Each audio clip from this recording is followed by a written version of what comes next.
Welcome everybody to Charlotte Motor Speedway. Here tonight, the BTDY Racing Series is going to eliminate and narrow it down to 12 drivers for the final race of the regular season. Welcome in everybody. I'm your host Bradley Cooper, and alongside me here tonight is Alec Martinez. And Alec, when we take a look at the points picture, it's very tight on that cutoff line. But to narrow it down to 12 drivers, it's going to take about 300 miles tonight to figure it out. Oh, yes, it is. 300 miles, a full-length NASCAR Xfinity Series race here at the Charlotte Motor Speedway. And another thing to top onto it, a day-to-night transition. This race is going to start off a little bit at about sunset, and this race is going to go all the way under the lights here at Charlotte Motor Speedway. This is the elimination race, the final race of the regular season championship. There are many, many storylines going into this race.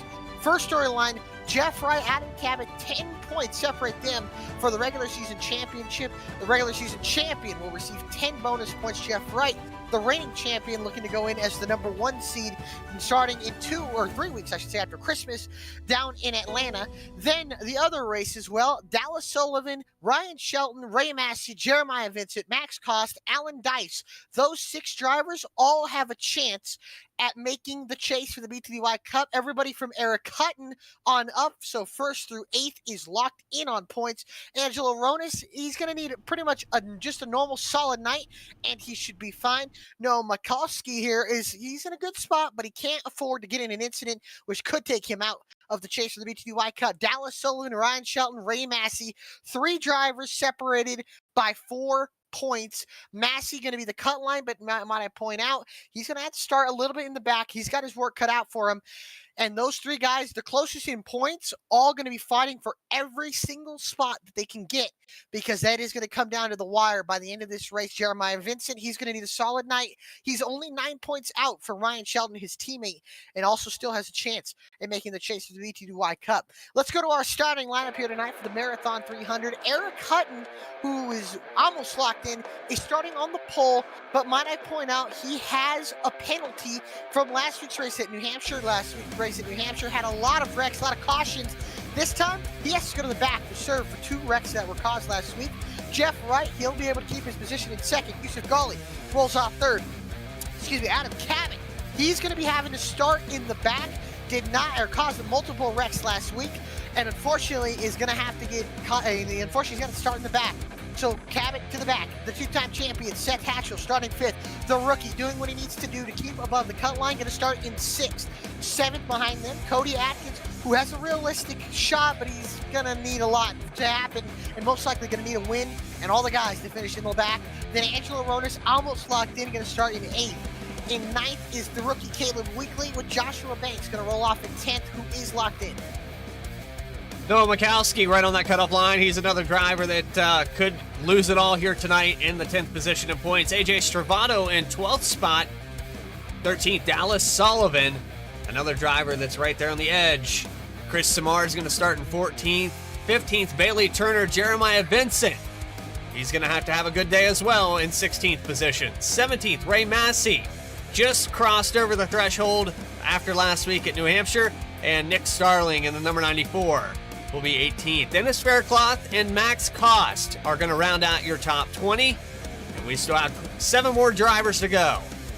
Yes, then we got Brandon Vasquez starting in 21st. Brett Baldeck going to start in 22nd. Then behind them is Kevin McGarvey and Ben Bafford, who has to start from pit lane because of 2 incidents caused last week. Behind them, Alan Dice, Jake Mackey going to roll off 26th. And then rounding out the field tonight, Zach Smith in the 1 car. 27 cars take on the Charlotte Motor Speedway. They are, as they say, America's home place for racing, and in the backyard of NASCAR race teams. 200 laps, 300 miles. I got to ask you, Bradley, who is your pick tonight after 300 miles of racing? This is going to be tough to narrow down. You've got a lot of shakeup here with Eric Hutton and Adam Cabot going all the way to the back. You've got Jeff Wright, Mr. Consistency all season long. I think I'm going to go with the wild card here and put the 29 of Angela Hronis up on the point at the end of this one. I like it. I think that 54 car has been so good on the mile and a half. Why not him tonight after 200 miles of racing? Pace truck pulls off 300 miles of racing, to go. And into the zone for the first time tonight, 300 miles, a marathon underway in the regular season finale.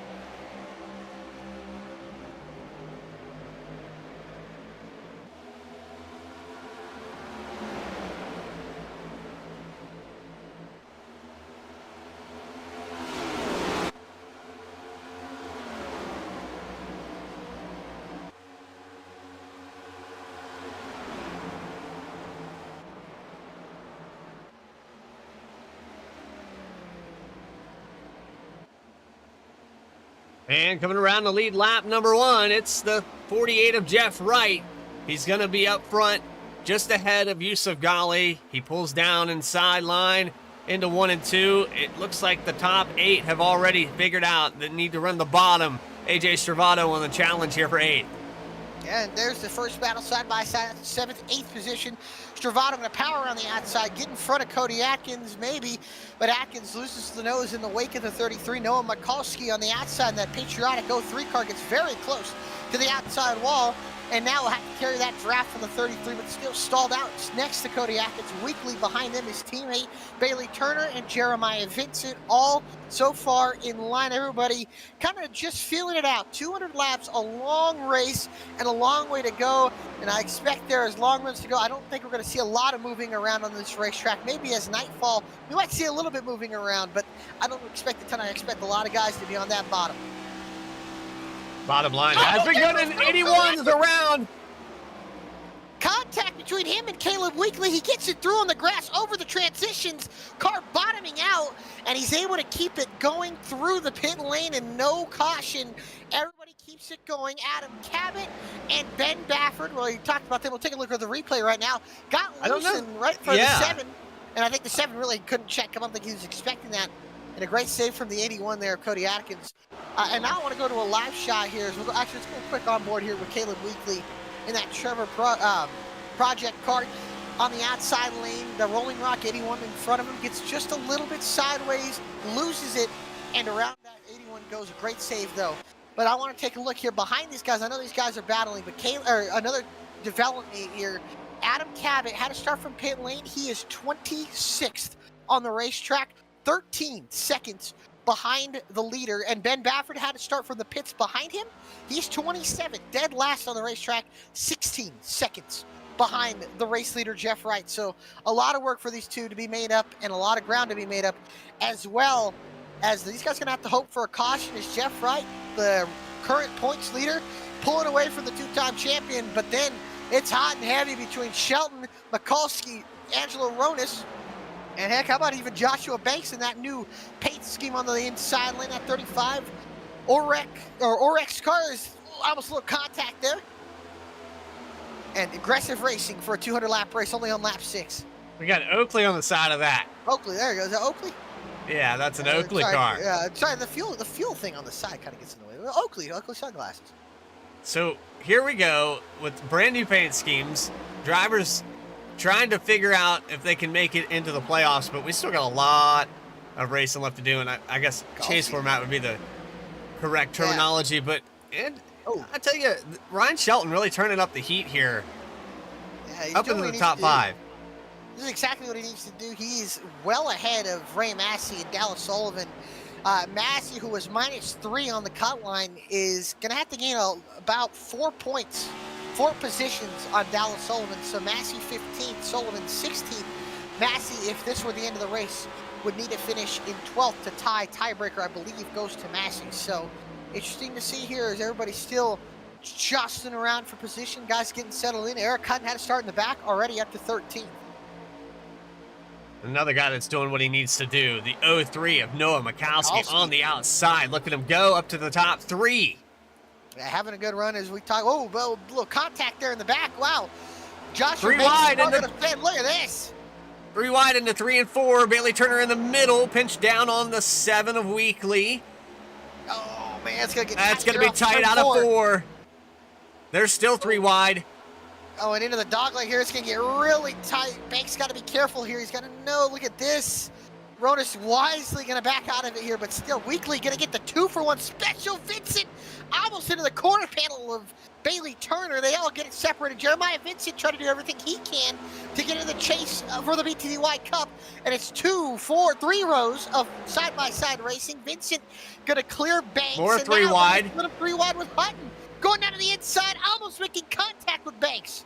And Hronis backing out of that. He's losing positions, being conservative, not taking them 3 wide, but he's lost about 5 spots since that 3 wide began with Weekly and Turner. Now falls back to the 13th position. I think he's realizing that it's so early in this race, there's no point to push it. He's not all the way locked in, but what he's doing right now, keeping it safe because he's thinking big picture when we get to the beginning of January, when we crown a champion later in this season. Here goes Dennis Fairclough up on the outside here. Up ahead of them, how about Caleb Weekly making some time up on this track? Saw his teammate Noah Mikulski use that outside lane, and he's starting to use it, and Weekly has worked up to 6th in that 7 car. That 7 car has some speed here so far. Mikulski in 3rd. His teammate, and those might I point out, we haven't really talked about them much this year, but the Neon Auto Racing group having some strong race cars. His battle for the lead, Seth Hatchell to the inside of Jeff Wright. Down on the bottom here for the number 8. He's got the 03 as company as well. Jeff Wright maybe playing the tires. It's a long race here. And if he can stretch this run out and keep the times consistent, these guys look like they're just driving the doors off of it. Lap 13 out of 200. Change for the lead now down the backstretch, side-by-side drag racing into 3 and 4. And Hatchell really turning up the heat. I'm surprised. Oh, Caleb Weekly's going around into turn number 3. Contact with Stravato. Sideways, he saves it. Everybody tried to avoid him, but what a save from Caleb Weekly, who got hit by the 33 of AJ Stravato. Everybody 3 wide through the middle goes Ronis and Samard, but somehow no caution and somehow not an incident, which could have been massive. Rewind here. He was looking a little loose. That right rear probably getting hot from running that outside line. We'll go into 3 and 4 here. He's going to get loose right in front of Bailey Turner, and the whole field checks up.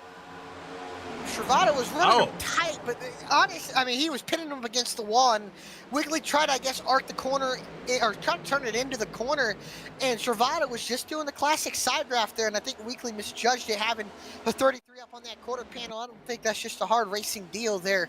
No harm, no foul. Everybody gets it going, but Weekly's tires now going to be in a world of hurt for what will be a long run as this field continues to get a little more spread out, as Wright still holds on to the lead over Hatchell and Mikulski. Then 1.6 seconds back is Yusuf Ghali, and then it's Ryan Shelton, the top 5. There's the top 5. Those top 3 have pulled away from the rest of the field, I must say. Yeah, big spread. The top 3 about 1.3 seconds ahead of Yusuf Ghali, the 54, your pick here tonight. Maybe playing the conservative strategy. He's also one of those drivers that's looking good in the points and probably going to be locked in. I have to say, mathematically, right now, the guys that need to perform, they're doing what they need to do. And I'll tell you, the one that's really doing what he needs to do is Mikulski, and the outside of Seth Hatchell for second here off of turn number 2.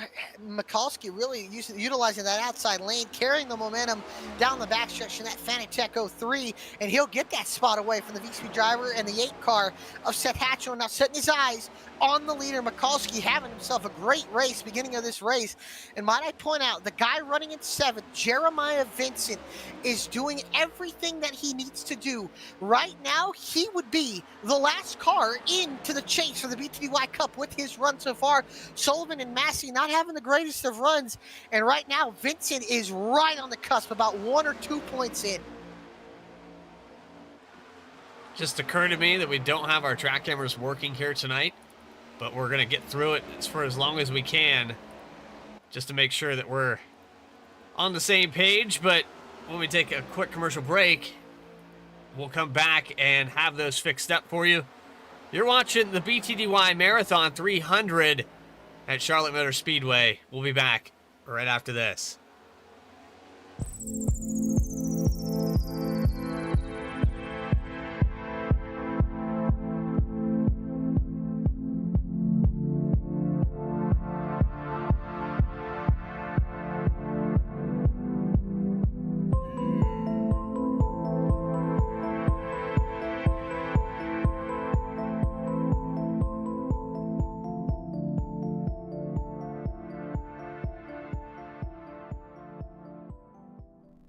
Sailor Tarot Magic is the spot to get a reading from Sally, an intuitive healer and tarot reader. Known as the Nurturing Reader at New Jersey street fairs, you can also check out our YouTube channel for lunar and astro readings, as well as our Instagram for live weekly readings. Her rates are affordable, and you will leave with a newfound perspective. Sally is now offering an introductory class on tarot cards and intuition, and is available for parties. Call or text 732-314-0777 to schedule your reading today.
Back here live at Charlotte Motor Speedway, the BTDY Marathon 300. Jeff Wright is your leader, and he has led All but 2 laps. all but 2 laps. Let's get there correct. There we go. 24 laps into this race. All but 2 laps. Hatchell led 1, and now battling for second is Seth Hatchell and Noah Mikulski. We've seen how aggressive Mikulski's been, and Hatchell going to go back right around, but the 4th car is about to join this fight, and it's that red Vans car of Yusuf Ghali, who's shown immense speed all year in the next-gen car on these mile-and-a-halfs, and right now I think he's shown it again at a good chance. I'll tell you what, though, the battle from 7th on back, it's been a good one. Jeremiah Vincent has been holding up these guys a little bit. Eric Hutton, all the way from the back, is starting to work his way up through here. Then you got Bailey Turner, and then how about this? Ray Massey is worked his way up inside the top 10, and now trying to fight for his chase spot. And that 32 car is starting to come to life here at the end of this run here. Look at this on board here with the Clark Sprint Shop. Oh, a contact between Banks and Vincent. Banks now going to side grab the 32 of Massey to try and hold him off as Vincent's starting to struggle with the handling of that 3. 3 wide out of 4. Oh man, Massey is not afraid to be aggressive. He'll get by Vincent, and Banks will get by both of them, and Banks gonna keep that 9th position. Massey up to 10th. Here comes Angelo Ronis as well, trying to work all the way on the outside lane. So an aggressive 3 wide move out of 4, and Banks able to keep it all the way down on the apron, gets the 2 for 1, and now working on Bailey Turner for the 8th position. Yusuf Ghali makes a pass for 3rd, though, while that's going on, gets around the 03 of Mikulski. Yeah, Yusuf really starting to show some speed as they go into turn 1. Carried about 95 miles an hour into turn 1 here, and that 54 car is starting to turn up the heat barely a little bit later in this run, almost 30 laps on these tires, and I expect probably see about 40 laps, 42, 43 laps at tops for the full run. So Ghali right here is, if he can get the lead, get clean air, start pulling away, he might check out on this field early with the speed he's had. As here he comes underneath Seth Hatchell for 2nd. 48 of Jeff Wright going to be under fire again. This will be the 3rd driver to challenge for the lead in the 29 laps that we've begun. So like it's going to be hard for him to hold him off. Yeah, as far back as the 54 had to come up here, he definitely was saving the tires. He let these guys stretch out the lead to over almost 2 seconds, and now he's right on the back door of the 48 team. And I tell you, Jeff's having a day that he needs to have to lock in the regular championship. I don't see him putting up much of a fight here with Yusuf. And Cabot is really, really far. I mean, Cabot's going to need a caution to get him back into this thing as Golly looks to the inside of the 48 car. Will he make quick work of him? No, I don't think Jeff's going to let him go as he'll pull up to the outside, carry momentum. That 54 seems to have just a little more rotation than the 48, although the 48 not going to go without a fight. As into turn 3 he goes. He's going to try to run that 54 down low, but that air is going to get packed under the door of the 48. And they're almost going to make contact. Who's going to lead the lap at the line? Wright does another one to his tally. But now, Golly going to go to the inside lane here. Looks down to the inside. Can he get by the 48? Although the 48 fighting hard on the outside. Golly drifts up the racetrack a little bit. Has to come out of the gas a little bit. And the 48 surging back ahead down the backstretch. But Golly side drafting him down the back and into turn number 3. Right all the way on the outside. Going to use the middle line this time. Not pitch the 54 down as much as Golly just slides up on the racetrack here, and it's almost going to be a dead heat at the line with Wright just getting the nod there, and Wright holding on as much as he can into turn 1 again. Yeah, and the side-by-side is allowing the number 8 of Hatchell and the 03 of Mikulski to start to work their way back up there. We could have a three-way battle for the lead momentarily. 32 laps into this race, and the pit window, we were sitting somewhere around lap 60, I think. Ooh, that's far. I don't know if it'll be sitting up that far, but I think we're close. As Golly's going to get a good run. Some of these guys that were conserving were getting to like lap 59 before they were bringing it down. Ooh, Golly's going to have to send it in here, although Jeff did a good job there sending it in there. 54 just gets a little bit tight there on the inside. Can't seem to rotate the car as much as he wants to when he's got a car on the outside. Hatchell and Mikulski kind of just sitting back and enjoying the show. 2.5 seconds behind these guys is AJ Stravato. Actually, I should say about 3 seconds behind these guys is AJ Stravato, who is just not, I think he's not in the range to catch them right now. There's a big old train of cars here as Golly still trying to fight that 48 car, but man, Jeff Wright's doing a great job fighting off that 54. Well, how much longer is it going to last? I feel like Jeff, who's already got a little bit worse tires, those tires got to be screaming at him here using that outside lane. We saw it with Mikulski. We saw it with Weekly. Anybody that was running that high line started to burn it off pretty quickly. Jeff had to come out of the gas, but he's going to have to side draft the 54 here, get on his door down the straightaway, take the air away, and then on the entry of the corner, just keep it there enough to where Golly has to back it off a little bit and then has to get back in the gas sooner. But right now, just down the straightaway, Jeff Wright carries the momentum, and now you have a little bit of an air bubble push from the 8 car. Now Hatchell is going to get to the outside of Golly. Can Wright get down to the inside, take the weight, take the air away from the 54? I just don't think he can. Golly powers back on the inside. Wright gets tight, and Golly gets on by. And that was almost an accident there coming out of 4, because I think the 48 might have touched the right rear quarter. It was close, but I mean, you touch the right rear quarter in these next-gen cars, they're usually pretty good off there, but there, Wright had the lead. He just needed to be easier on the gas, and I think he would have at least made the 54 have to try again, but now Yusuf Golly's got the lead, and now he's got the clean air, and oh, you can see Wright losing the nose in the clean air, and he has to come out of the gas. Or I should say in the dirty air in the wake of that 54 car, losing the nose there. Now dive to the inside by the 03, down to the bottom of Seth Hatchell. These guys check out about 2 seconds. Here's another group of cars, AJ Stravato in 5th position. He is a little over 2 seconds back from Mikulski. Side by side just behind him there, Ryan Shelton and the 35 of Joshua Banks. And to show you how close this field is, the whole, I would say, all the way to the top 10 is not even a 10th separated in time. So they're all pretty dang close. As, ooh, it's like Ryan Shelton just almost getting the wall here. And look at that, getting passed by Joshua Banks. And then Ray Massey is right there as well.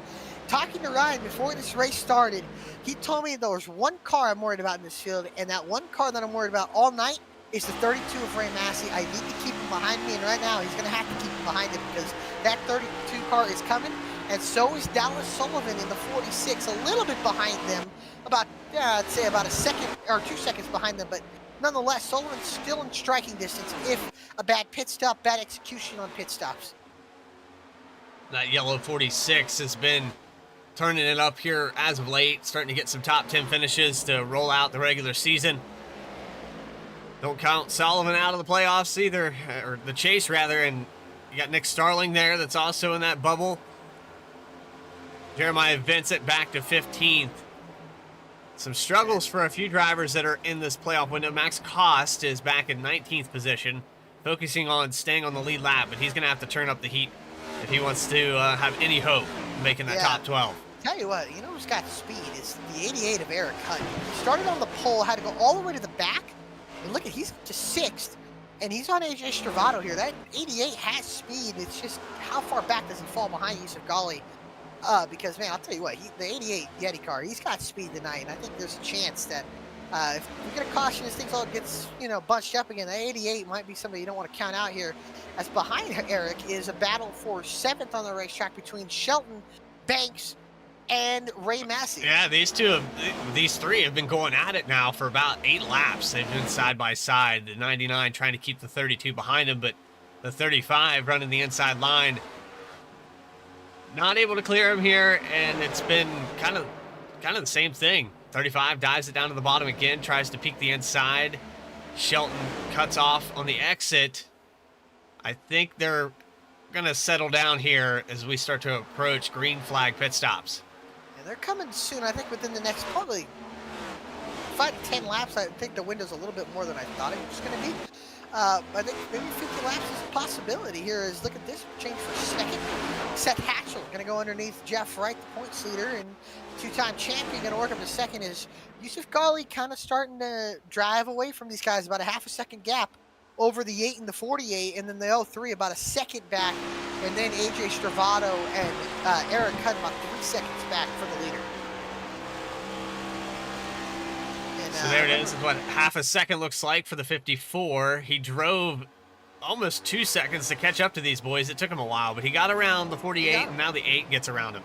And my pick's not looking too bad, and if I remember right, about two seasons ago, Yusuf was dominating this race, and it looked like he had the clear winner. There was only one car that could touch him, which was Ben Bafford. And then Bafford got in a wreck, took him out, and it looked like Yusuf Ghali's race to lose. And then during the pit cycle, caution came out. He was down a set, still got to the lead. And then later in the race, late race caution came out. He didn't have any sets left in the pits, got passed, and then a big wreck ensued where he got caught up in it. So I think this could be maybe a redemption race for that race 2 seasons ago for the 54. And right now he's showing like he wants to win this race and on board with Angelo Ronis doing everything he needs to do to get himself into the chase for the BTDY Cup.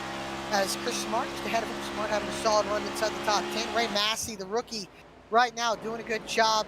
Him and Ryan Shelton right now are in at the moment. So the points picture starting to shape up. We're just about a quarter of the way through this race, and as the laps tick away, we've had a couple incidents when this field was bunched up, but nothing that brought out the yellow. We saw the 7 of Caleb Weekly. He's now back in 23rd here tonight. He had a lot of speed very early in this run, but now struggling. He's just ahead of the 80 of Faircloth. And Cabot and Bafford have actually caught the back end of the field. Cabot is up to 19th. And then Ben Bafford right there behind Max, or actually in front of Caleb Weekly, the 23 up in 22nd. So still these guys who started all the way in the back in the pits, might I point out, they have worked up to 19th and 22nd. Bafford trying to get by Max Cost for 21st on the racetrack. But those guys for sure are going to need a caution to even get even in the question of a chance of being in this race. Tell you what, man, AJ Stravado, other than Ghali, AJ Stravado's got some speed as well as Eric Hunt. Those two, I think, are cars that can maybe contend with the 54 Ghali. Yeah, they're matching on lap times 31.299 for Stravado. He's about 0.05 of a second off the leader's time, but the 88 is definitely, I think, the car that could beat. If we get a caution, would help out tremendously. He's got a lot of ground to make up. He does, but I mean, 3 seconds is attainable. I mean, it's going to be hard, but it's attainable. He just can't lose too much money. Like, he can't fall 5 seconds. Yeah, pit stops is probably where he's going to have to make up this time. And looks like Ryan Shelton. There's Jeff Wright coming down pit road. Oh my goodness! I almost got hit. Oh, Jeff locks it up, and I almost tagged the wall. And got it. And here comes Shelton in as well. So what does this do for the rest of the field on lap 49? Cars bringing it in. Does this force the hand of the 54 or even the 03 to come on in? I think especially the 03 is going to probably bring it in this time. What does this do for the 54 or the 8? The 8 been not too far, or hasn't really been too far off of the 54. And I think he's good enough to, maybe the 8 is good enough to pit with the 54. As here comes Mikulski into pit road on lap 50. And see if any other cars. Starling, Sullivan coming in. Sullivan locking the rear tires up. Gets it all good. And everybody coming in now. This will probably definitely, well, I should say definitely, spark the rest of the field to start coming in. Max Cost and Kevin McGarvey bringing it in. As I think the leader, Yusuf Ghali, going to bring it in this time.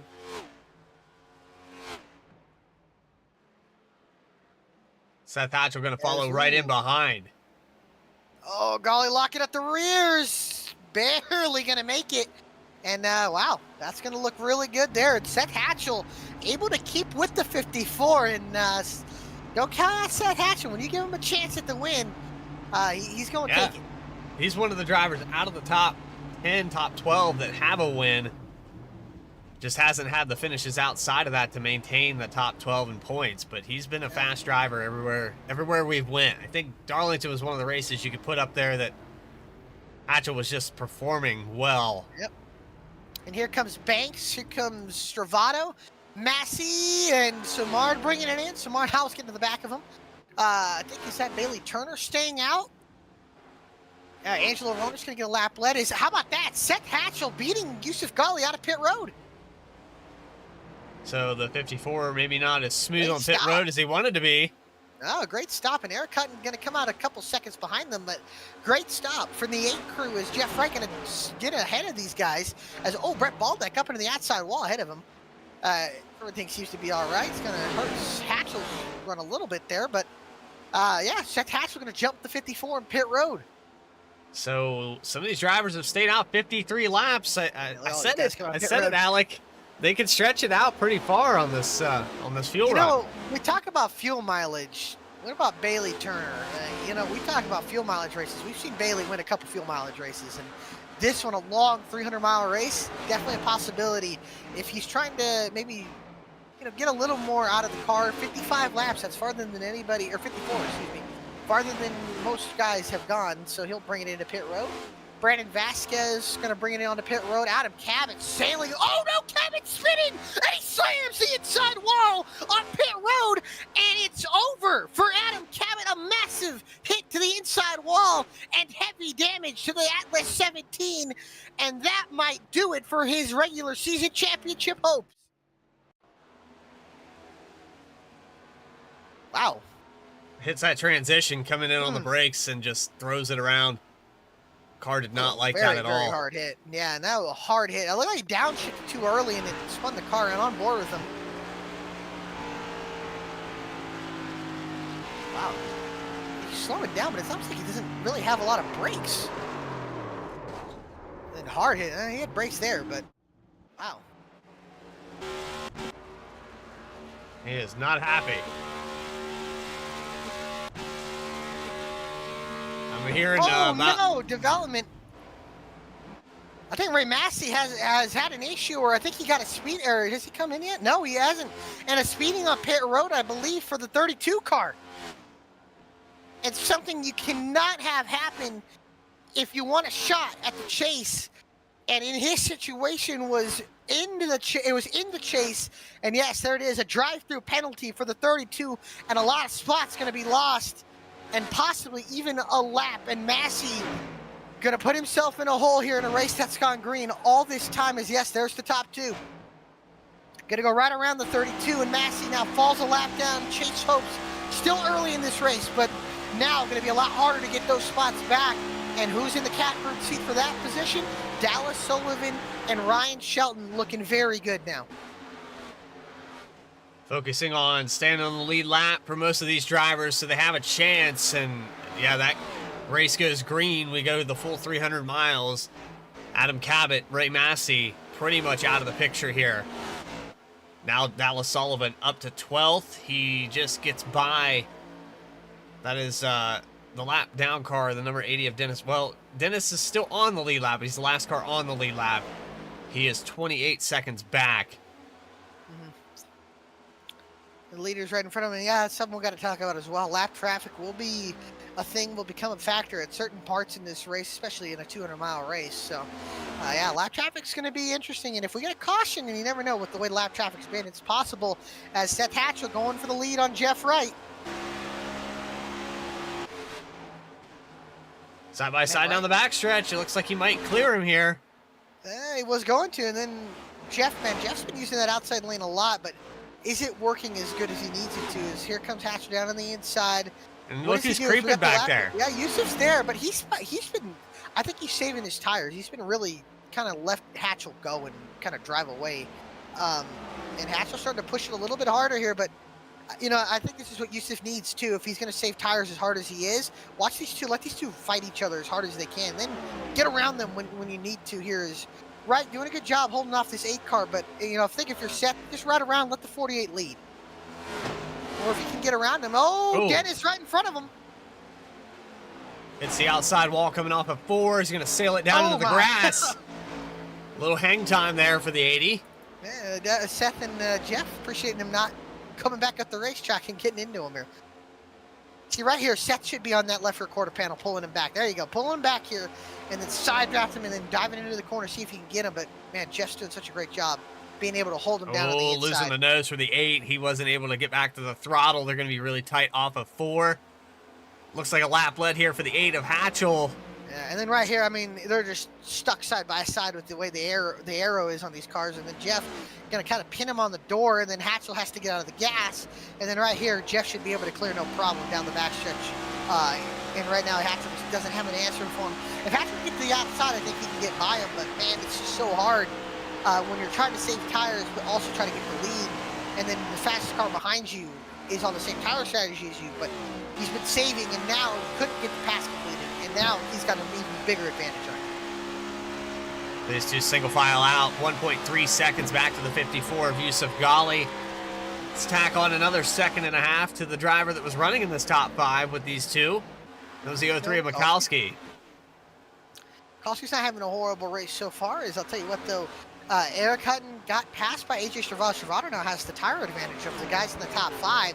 We talked about AJ and Eric had decent pace that last run, and now they might be putting themselves in a good position to maybe kind of reel in those top 3, especially if they get to racing. We know how hard Jeff Wright's been to pass. Once Yusuf Ghali gets there, we know that Jeff's probably going to race both of them as hard as he has. Without a doubt, the 54, probably the fastest car on the racetrack. He's 0.2 faster than your leaders, and he's catching them. He's got it down to about a second now. Yeah, and this track is going to continue to change as we go into this race. You can see there's shade all the way off of turn 4 and down the front stretch. A ton of shade.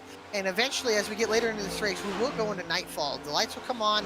This track's going to take on a completely different look. How about this? Look at Seth Hatchell. Going to use the outside. Going to try to diamond the corner, get a run down the backstretch. Looking good, but can he complete the pass on Jeff Wright, although he's got a nice run. Going to close up to the back of Wright, but right here, Wright's going to just take the air away from the 8. The 8 car has to come out of the gas right there. And you can see Jeff going to pull away off the corner, but then a little bit of the draft kind of pull him back down the front stretch. But right now, Jeff's got that clean air. You can see he's got a little bit before there's cars ahead of him, but that clean air is definitely helping Jeff hold off the 8 car here. You can see right here, even though Seth has the nose out a little bit, he just can't seem to close up there because Jeff takes that line away, and you just, when you're in dirty air, it's very, very hard to kind of reel him back in. Now, another factor is what shift point do you use in these corners that helps set the nose, and if you have a little bit different shift point, that's another factor that these drivers have to contend with. Is if a driver is upshifting or downshifting at different spots, it can really mess up your line. Usually you want to downshift right about here or a little bit earlier in the corner. Right at that Charlotte sign is where you want to downshift. You're going to be in 4th all the way through the corner. Right here, you'll hear Seth upshifted right about here. And then now he'll pull down to the inside of right here, trying to take the lead away. And he will. Seth Hatchell sends it into the corner, but Wright let him send it in. And now Wright's going to cross him over to the inside. There comes the 48 down to the inside. Hatchell barely going to lead the lap, but now Hatchell is going to be in a roles reverse situation where he'll be able to pin the 48 on the inside. So these guys going back and forth, and Ghali now almost half a second. separating. And Seth's going to get him right here off of 2. And Hatchel now to the lead in front of the 48 of Wright. Gawley now half a second, like you said, behind. But does Jeff Wright maybe try to race the 54 a little bit? Or will the 54 just kind of make quick work and then set his eyes on the 8 car? Now Team VSPEED up on point here. Hatchel trying to go for number 2. We are past a quarter of the way into this race, 68 laps in. And it's been these 3 drivers that you're watching on your screen right now have been trading the lead all race long. Hatchel pulls away a little bit from Jeff Wright as they go into 3 and 4. Looking like the 8 car might lead a couple more. Yusuf Ghali's there. Yeah, Yusuf's been, like we said, I think Yusuf is the fastest car on the track, at least the fastest of the 3 here. The question is, how quick can he get by these guys? I think he's been saving tires because we saw how far back he was, and then he starts kind of pushing as he gets to the middle part of the run. And now he's going to have to get by Jeff Wright. We talked about these guys a little bit. They've gotten into it with each other, although Jeff's going to really lose the nose in the wake. And it should allow the 54 to go right on by, no problem. And I think Jeff's going to just let the 54 go on by, and he will. So Gawley up to second, but now going to set his eyes on third black car, Dennis Faircloth behind them. Kind of just let these guys race it out here. As Hatchel, 0.3 of a second lead over Yusuf Gawley, but Gawley, has he saved enough tire to maybe go around it? But now these two do have the same amount of laps on their tires, so it is a possibility that with Hatchel with the clean air, might be able to at least fight off the 54.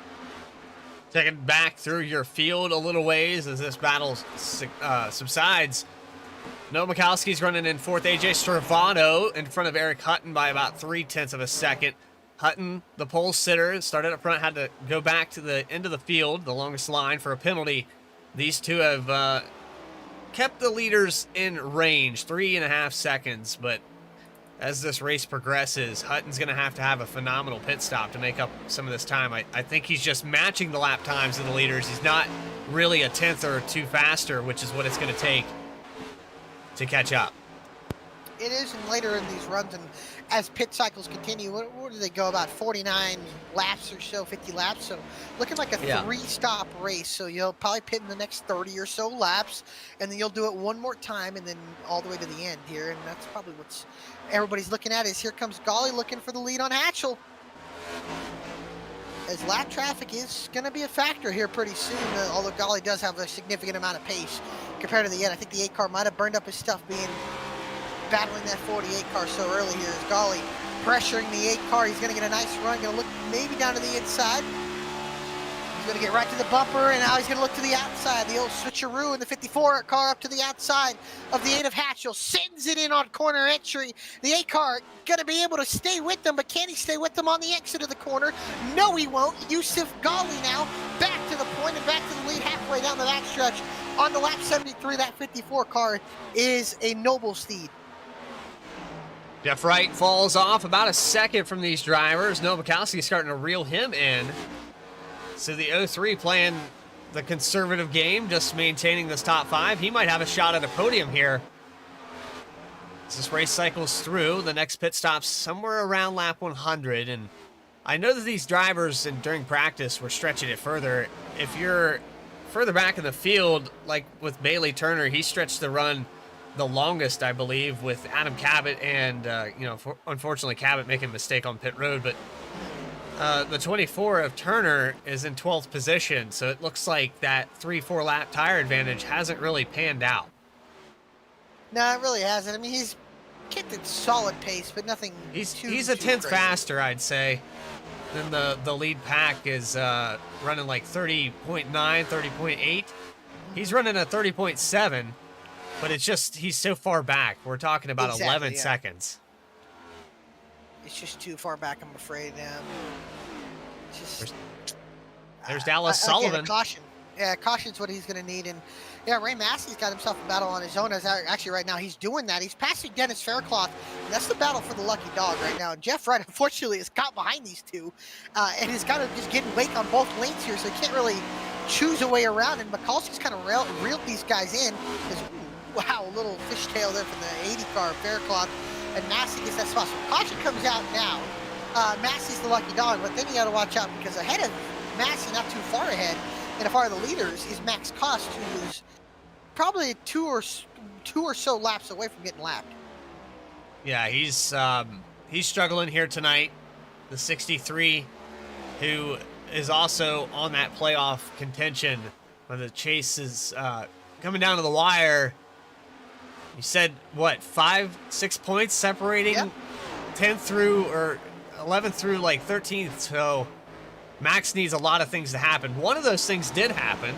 Ray Massey in the number 32 is in 22nd, so if Max goes a lap down here...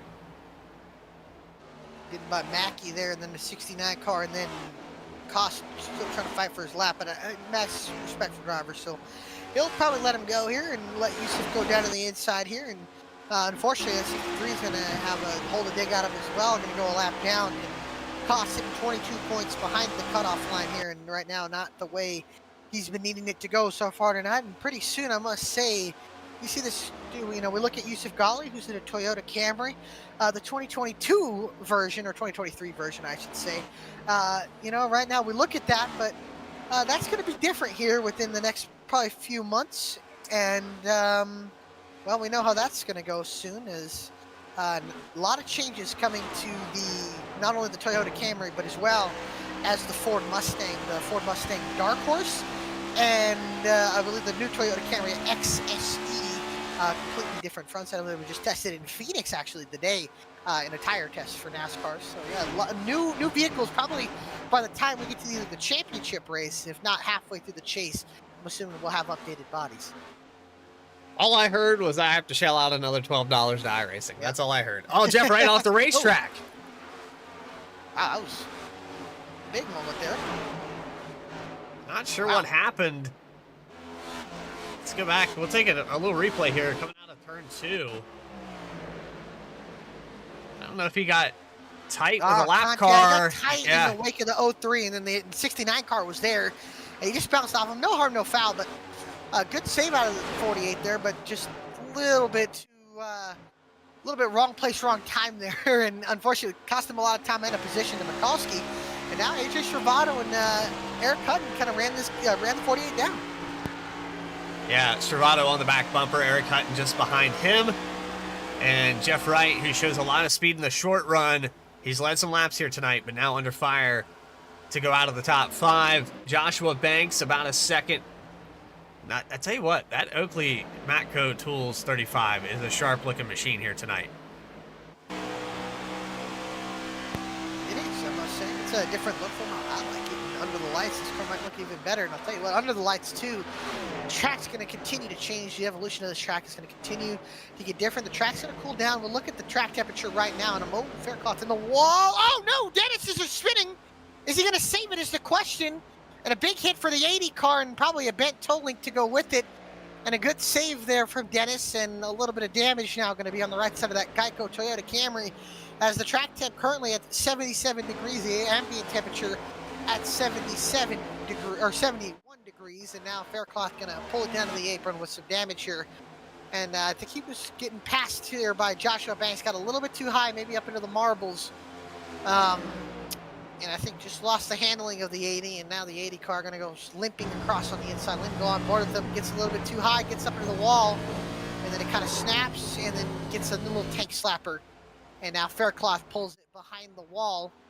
And will probably be done for the rest of this race. That's what I would assume. And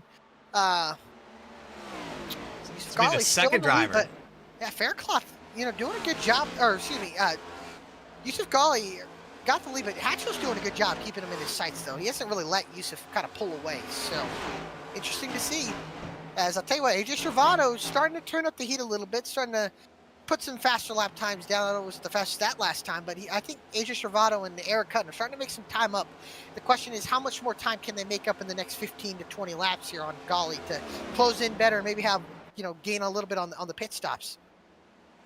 Last time by, Eric Hutton ran a 31.099. Yusuf Ghali just 100th faster, a 31.088. But this time around, Hutton's faster by a 10th.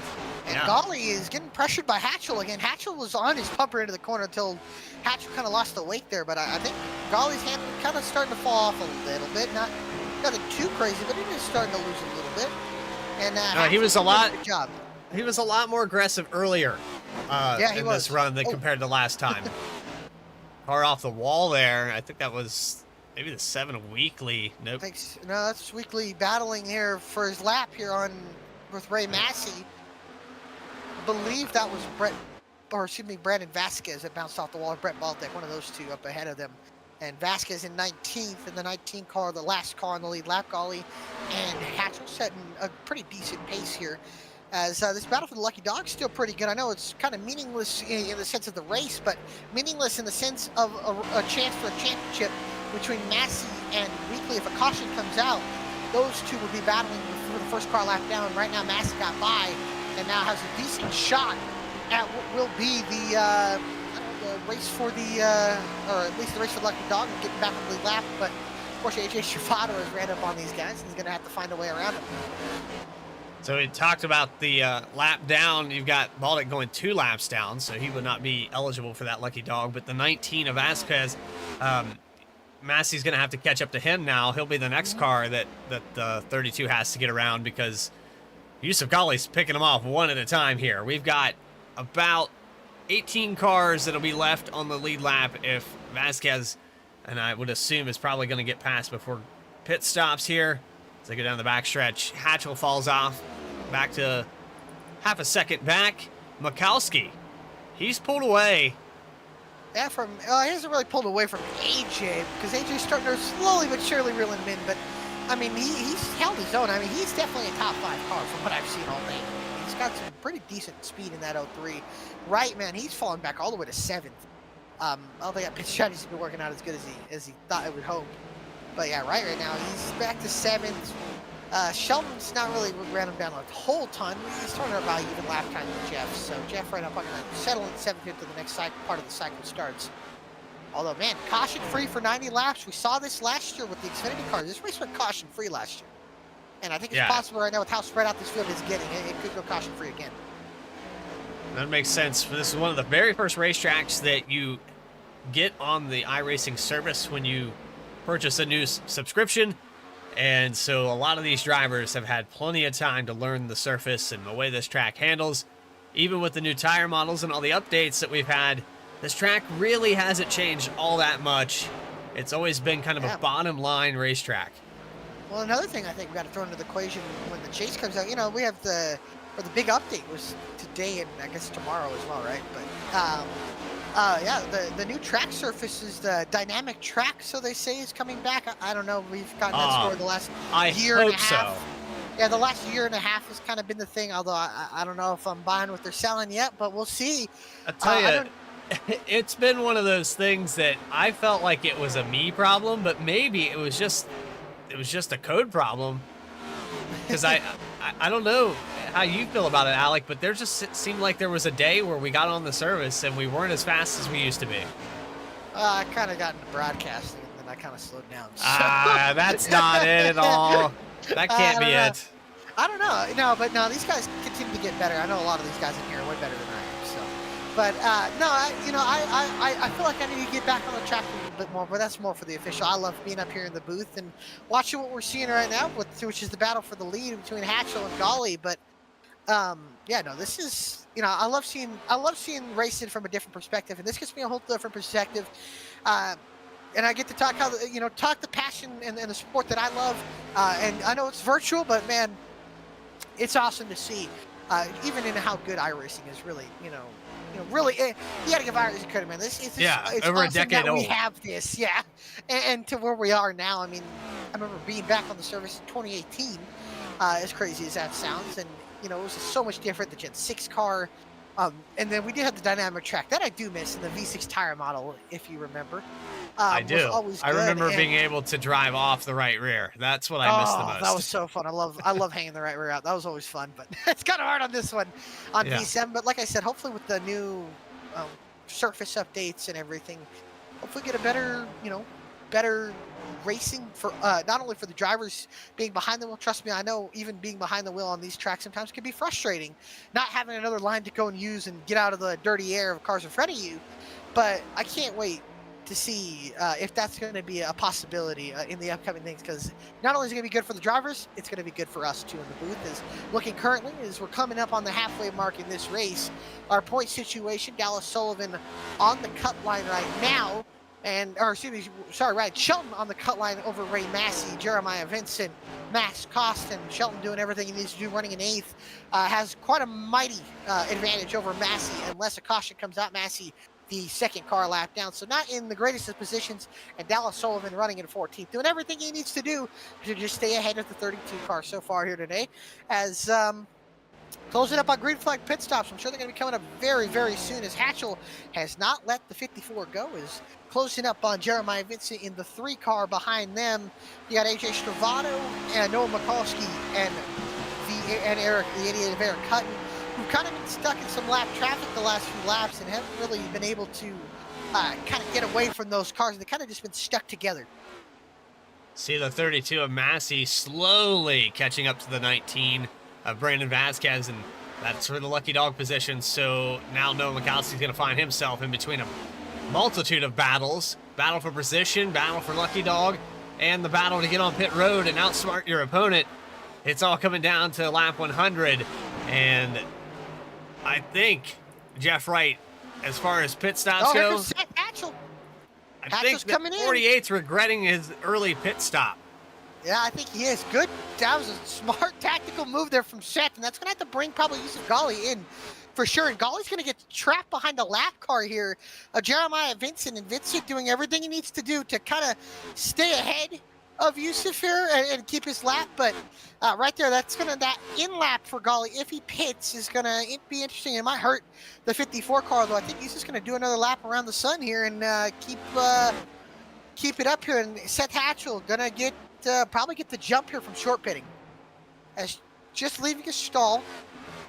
Gonna have a 37.4 second on the pit in pit road total, but gonna have a 14.7 second pit stop. Not the greatest pit stop there from the A crew compared to the last one. What will Yusuf Ghali do now is the question. Looks like Eric Hutton's crew on the wall gonna bring in Noah Mikulski, brought it into pit road as well. So let's see what this happens. Here comes the 88, gonna bring it down pit road. Ghali goes another lap. Stravato stays out. Banks gonna keep it out on the racetrack.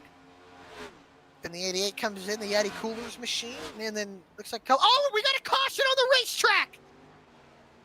Oh, the 44 Baltic Matt Cost, and boy, oh boy, does this flip this race on its head, as Yusuf Ghali, who still stayed out, is gonna keep the lead, and then Stravato is going to have second, and our first caution at exactly halfway comes out, and Eric Hutton unfortunately had to do a drive-through instead of getting full service.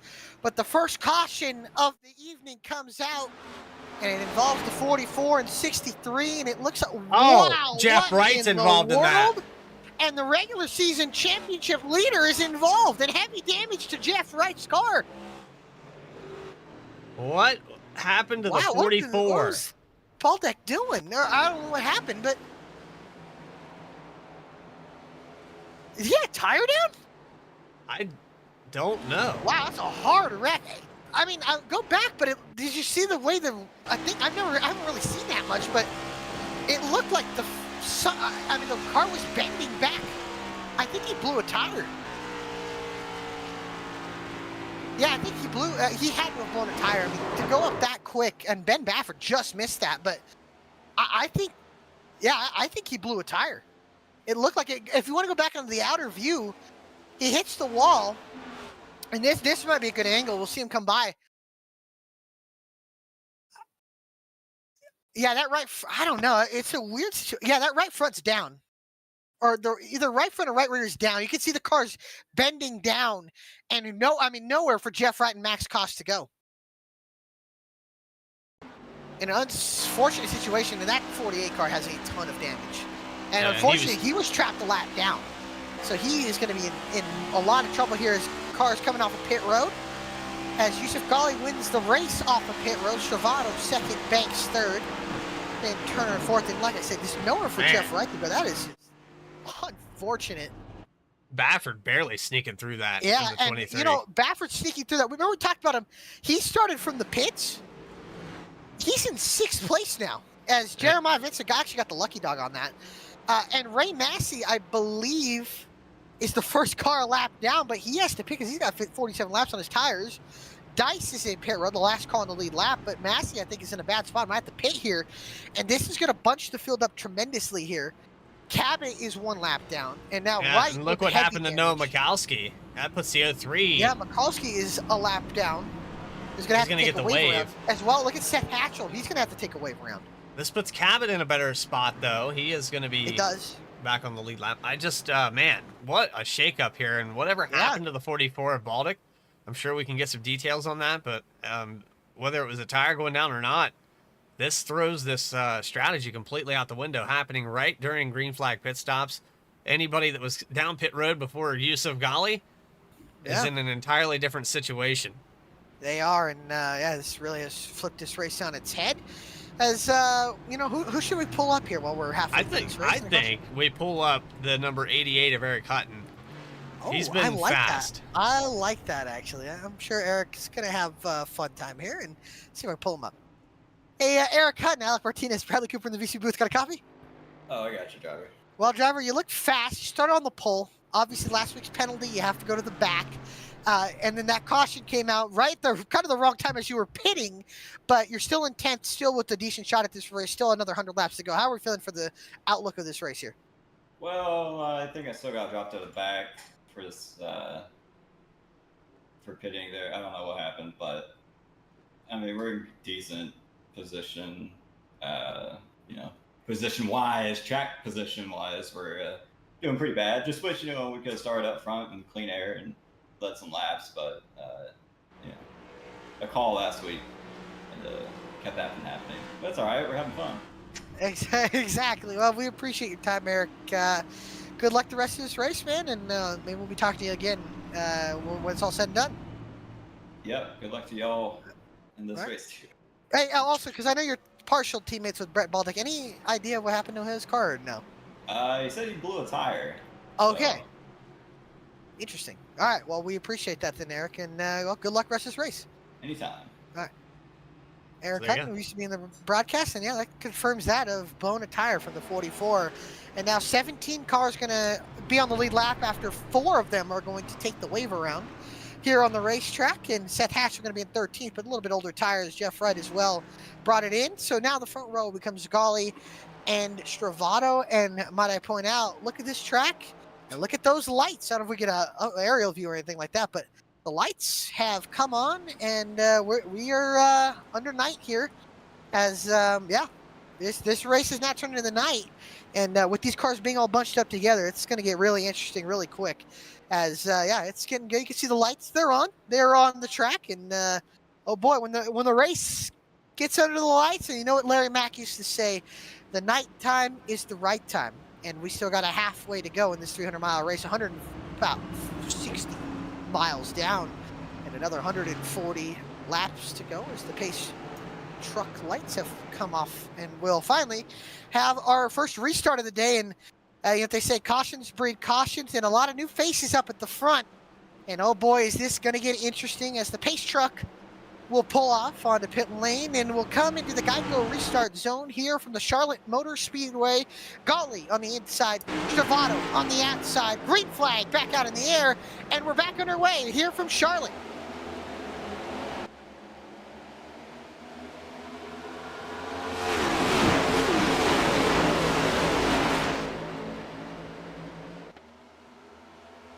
Great start there from the 54 off of turn number 2. It's Ghali, Banks, and then look at this. The battle for third is, oh, we got fanning out down the back stretch.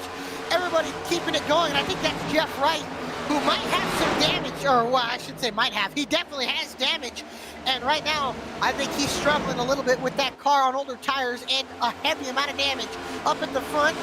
Stravato losing some spots here. And how about this? Joshua Banks to the outside, and Banks powers by the 54 on the outside, the 35 to the lead down the backstretch. And how about this? The guy that started from the pits is up to third. Ben Baffert has worked his way up. And he gets almost into the 54 there. Wow. big moment there from Golly. And now, how about this? Angelo Ronis getting under fire here from the 33 of AJ Stravado. And how about that?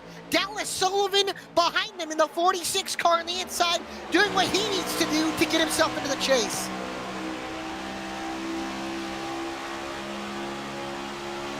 Getting them while they can on this restart, and you saw the 35 of Banks take over the lead on lap 107.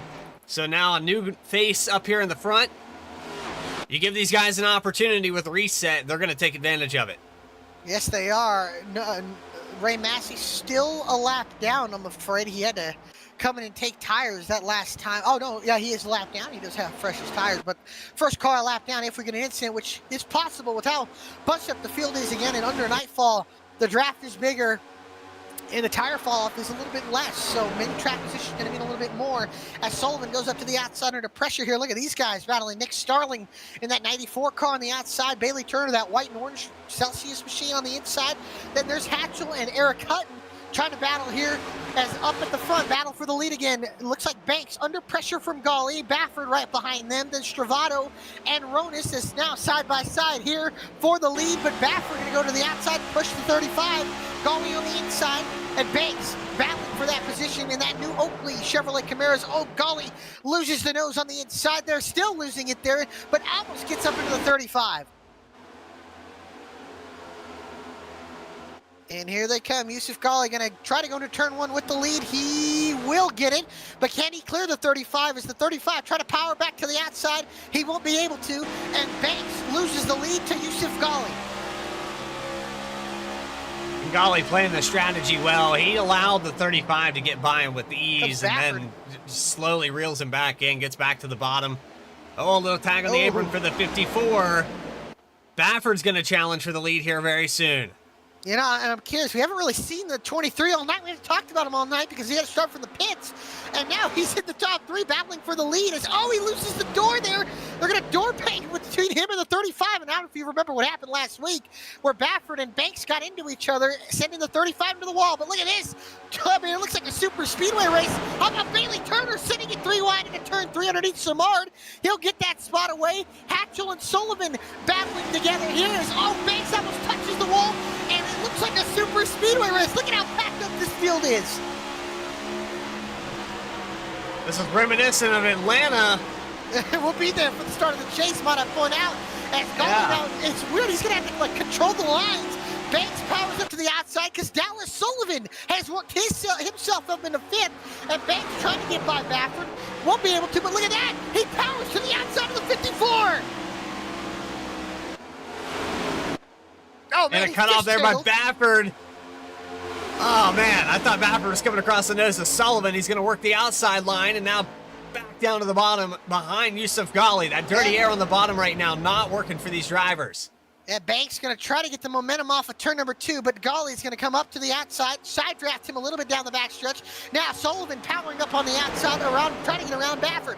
Hatchell is back in the mix. It looks like Joshua Banks gets to the lead. He'll clear the 54, and now the battle is on for third on the racetrack between Dallas Sullivan and Ben Baffert. Sullivan fighting for his hopes for a BTDY championship. Sullivan now sends it into turn number 1. He'll get past Baffert, and now looking for second on Ghali.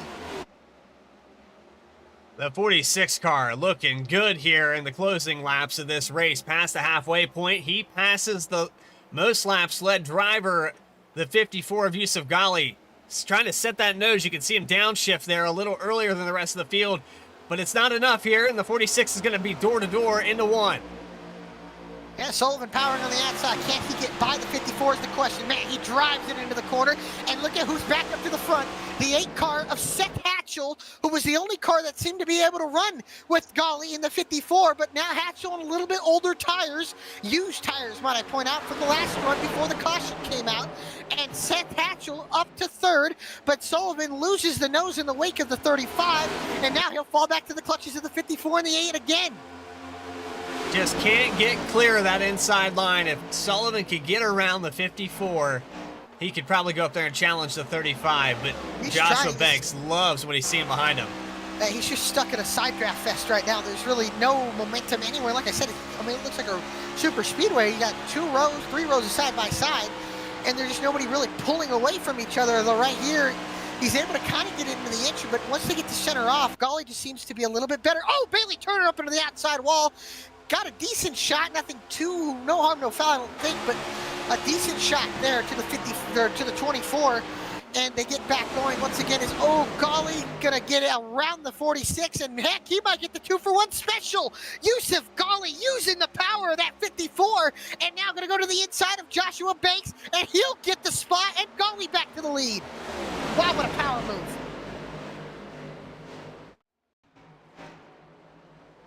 But look at this, got by the 46. He was able to generate enough of a run to get by the 35 halfway down the backstretch. I mean, man, that 54 car is stout.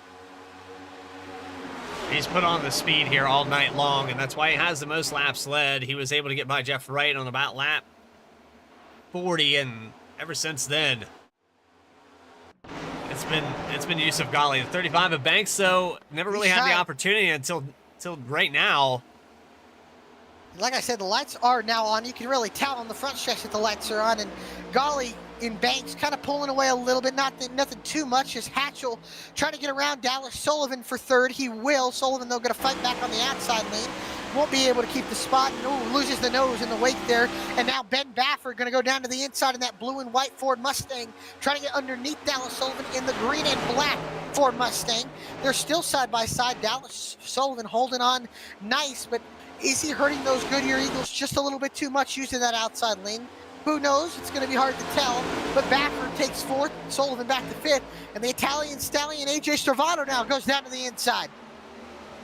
That's for the 5th position. AJ Stravato down on the bottom, started back in 12th, up to the top 5 as they go down the backstretch. Yusuf Golly, your leader, takes it back over on lap 118. He's led 57 of the 121 here tonight. At this rate, he's definitely going to get the most laps led. And how about that? 17 lead changes with one caution. I don't know half of the pit cycle about that, but still decent amount of lead changes even on the racetrack from what we've seen. Although look at this, the whole top 10 only separated by about a second. Yeah, they're settling down, though. Not so much double file like they were before. Well, you can 3 see wide, the how about 46. that? Yeah. As I say that, they go 3 wide in the entrance of 3. But Dallas Sullivan hung it up there on the outside for quite a few laps. It looks like those tires have been used. Oh, here comes Baffert to the inside of Hatchell for third. And that 23 car starting to put a little more, put the pedal to the metal now a little bit more. And I think, again, we haven't really seen the speed of the 23 car, at least up at the front, compared to the guys like Golly and Hatchell, but seems to be sticking around all right. And same with Banks, though. Banks now with a decent car up here that can contend for the win, although Hatchell doing a good job holding off the 23, although, oh, man, he sent it in hard there. You use the apron to rotate that thing, keep it down on the bottom. Now the 23 is going to get a good run off. They touch doors over across the quad oval. And let's see, they're still stuck side by side. What does AJ Stravato do? Who does he help? He'll get right to the back bumper there of Baffert because he has to get out of the gas in the wake of the 23, and it looks like Baffert's going to clear and shut the door on the 8 of Hatchell. Stravato kind of pushed him through there. I think the air off the spoiler just kind of shoved the 23 right on by the 8. Now Stravato has to figure out how he's going to get around. Hatchell had to get out of the gas there. I think Hatchell on those older tires that have a few laps, pretty much scuffed tires, they're starting to hurt that the handling of the 8 as we go longer into this run.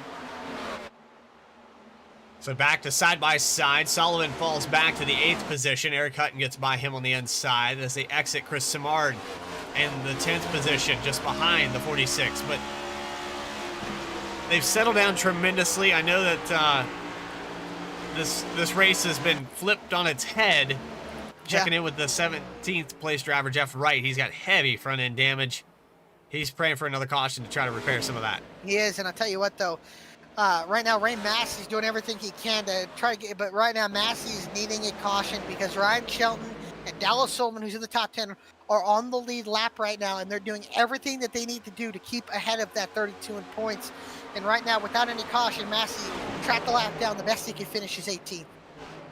5 cars off of the racetrack here tonight. We've got Max Koss, Brandon Vasquez, Brett Baldick, who cut a tire, Dennis Faircloth parking behind the wall after scuff, and then Zachary Smith, pretty much from the start of this thing, parked it behind the wall, 121 laps down. But 22 cars still out on the racetrack. and 17 of those still in the lead lap. Jeff Wright probably going to be a threat to go a lap down if this race stays green for another 20 laps. Yeah, he's got heavy damage, and that damage, obviously, on this big of a racetrack just doesn't help the handling, let alone the speed of the car when everybody's cars are so equal. As right now, the top four, I should say, kind of pulling away from the field as Hatchell starting to kind of hold up maybe the 29 and the 24 of Ronis and Bailey Turner, and then you got Eric Hutton right behind them as Hatchell now going to be on the defense here. As here comes the 29 of Ronis looking to the outside, and then you got Bailey Turner and Eric Hutton right behind them trying to pounce as well. So, ooh, Hatchell gets the apron. And now the 24 gives him a little touch. Right up on the bumper. That's just a knock-knock. And, yeah, that's just letting him know he's there. And Baffert going to get underneath Banks for second. And Baffert's going to get second away. Can he challenge Yusuf Ghali for the lead? We haven't seen this all day, but we've seen it a lot this season where the 23 and the 54 start going at it and they ruin each other's races. Hey, remember when I talked about that Charlotte race that happened the next gens like 2 or so seasons ago? And I told you Yusuf Ghali dominated the first part of the race, and there was one car that was able to touch him in that entire race. He was that guy right there in that 23 car.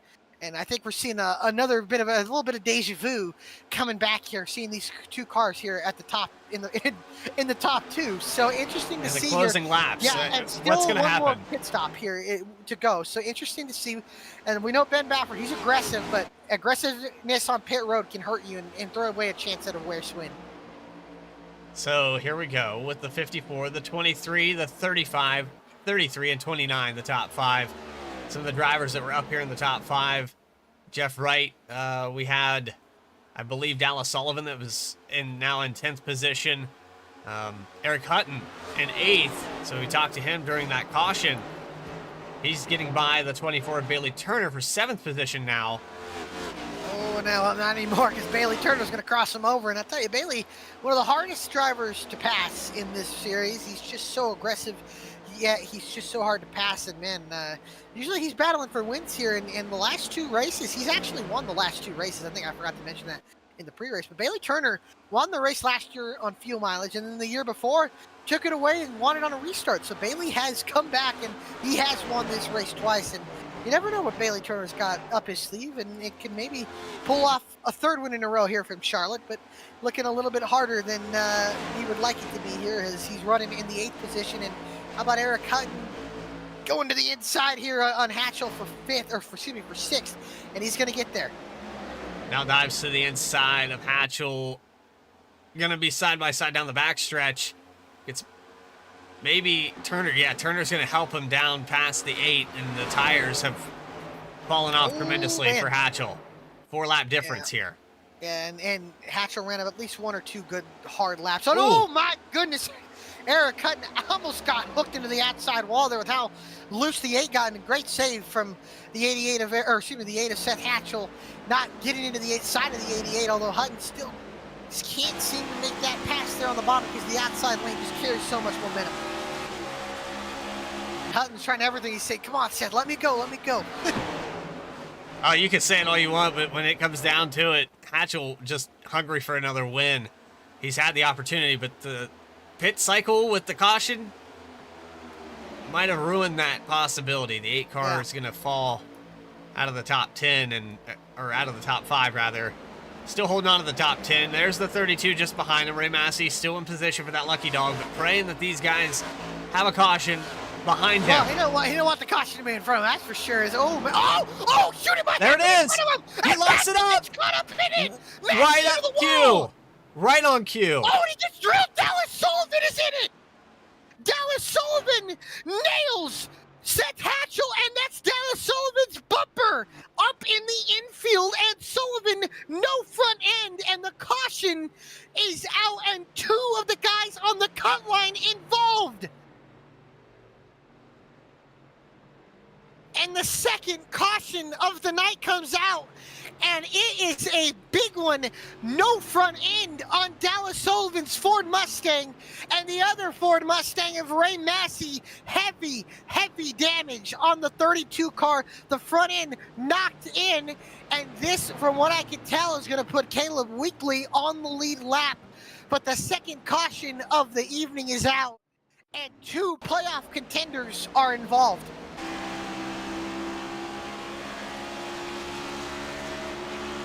We're on board here with the number 46.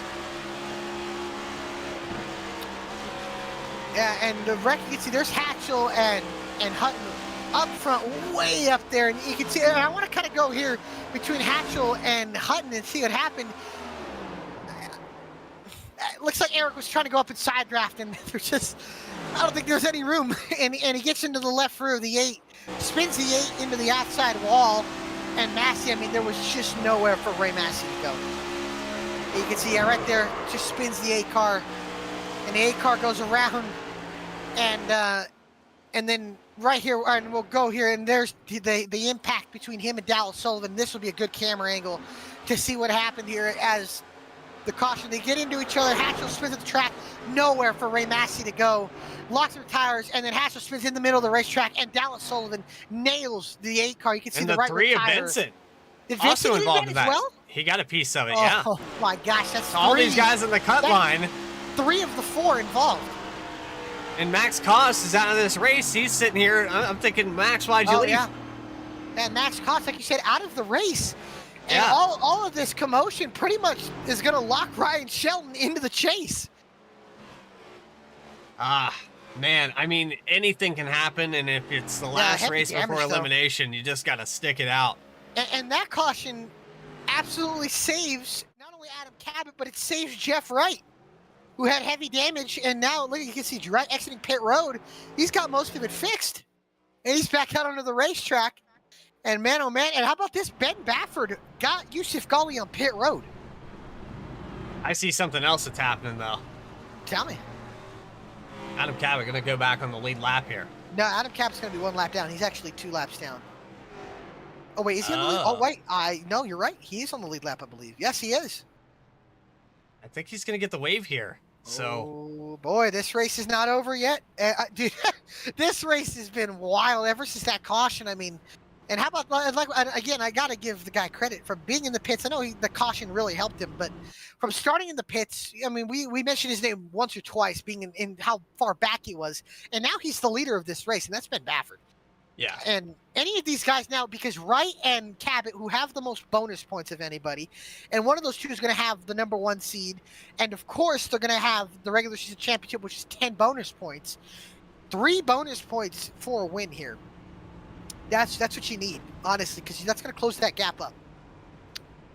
Ghali here, he's got 6 bonus points going into the chase. If he gets this win, he'll have 9. To where Bafford, if he gets this win, he'll have 6. Right now, Jeff Wright has 3 wins, so he already has 9 bonus points, plus an additional 10 if he can win the regular season championship, which he'll have him about 19 points ahead of pretty much everybody. And I know the first race is at Atlanta, and we know what Atlanta Dega, because we know what is more than capable of happening at Atlanta. I don't know. I just I feel for some of these guys that are on this cutoff line, and I know how tough it can be and how you want your race to go. You imagine 100 different scenarios, but when all but one driver that's on this cutoff ends up in a caution or a wreck, and 3 of them happening in 1 wreck, that's unheard of here at BTDY. Especially with the start of this race, I didn't think we were going to have a caution.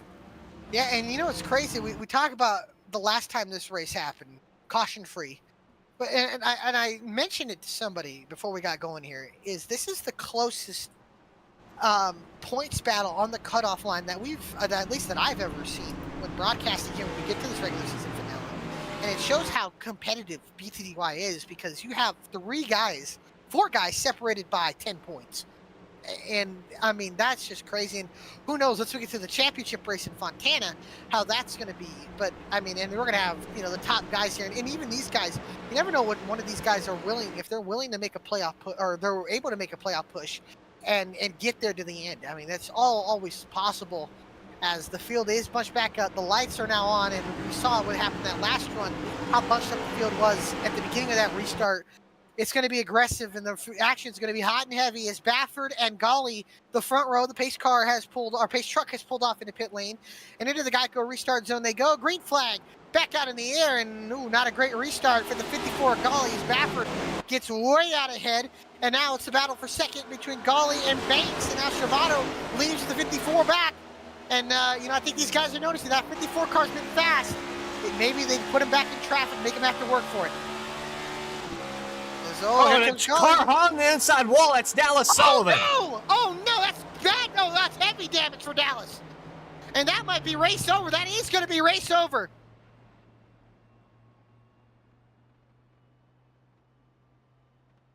And that was contact with Jeff Wright. Oh, no, that was, wow, Kevin McGarvey? I don't know what happened there. And that is a massive deal, might I point out. Yeah, I don't know what happened with Kevin McGarvey, and then Dallas smacks the inside wall. And like I said, that might be race over for Dallas, and that might be the end of his championship hopes. And now we talk about Ray Massey in 20th. Well, guess who's ahead of him? Jeremiah Vincent in the 3. As Nick Starling through the infield, sliding around, he'll lock it up, and he saves it. No, he's in the infield. He'll save it, no caution.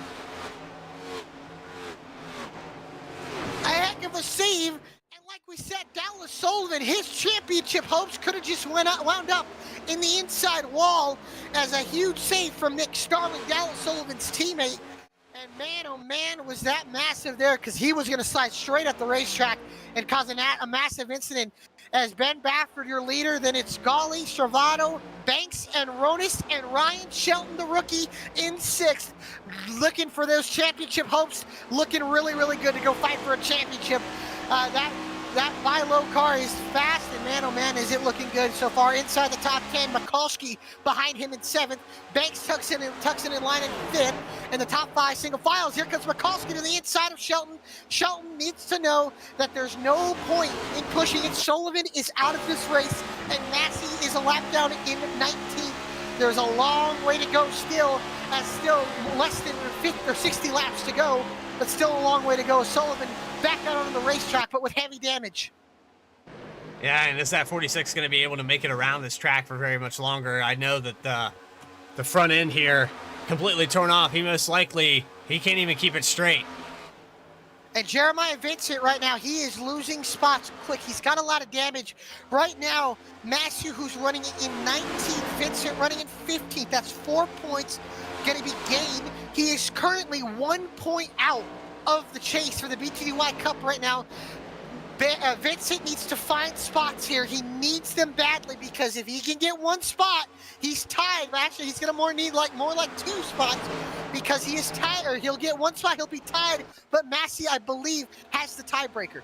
I'm waiting for my ticker to decide that it's going to work again. I have negative 144 laps for the entire field, and I'm not quite sure why. I'm not really sure either. That's a weird little thing going on there, but how about this battle for the lead? And look at who's up there again. Jeff Wright in the 48, up to 7th, and look at that! What a block from Ben Baffert! Golly's gonna turn him! Ben Baffert gets spun to the inside wall, back up the racetrack, and he gets Samard! Samard hard hit to the outside wall, and the teammates take each other out. And Baffert, heavy damage to the front end, and Yusuf Golly, heck of a hit for Ben Baffert, and Chris Samar done for the evening. And Yusuf Golly turns his teammate after an egregious block down the backstretch, and Golly was having none of it, and he spins the 23 to the infield. And I'm gonna guess we have to take a look at this, a replay there. Yeah, we're gonna have to do it manually. Wow. The session events here. And Yusuf Golly, the dominant car, I mean, I have a hard time believing that he's going to get away with not causing the caution. And I get it, he had a run, he had a big run. And let's see here. I mean, Bafford's defending, and Golly goes to the inside, and then, I mean...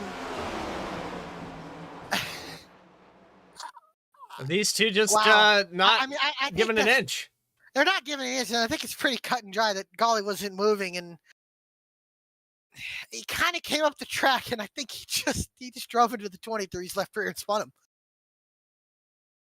And I get it was an aggressive move for Baffert, and personally, as a driver, I understand that is a frustrating thing to get a blocked on you, and I get it. Golly's been the fastest car all night, but in that situation, he's your teammate, and I don't know about turning your teammate for the lead. As how about this? I think Yusuf Golly's not going to win the race off pit road because got some cars taking 2 tires. Noah Mikulski going to win the race off of pit road. Golly second, and it looks like Travato third, Banks fourth, Ronas fifth, then Wright in fifth. Yep, and well, as pit stops are completed, we'll go to a quick commercial break and come back for the restart here in the BTDY Marathon 300.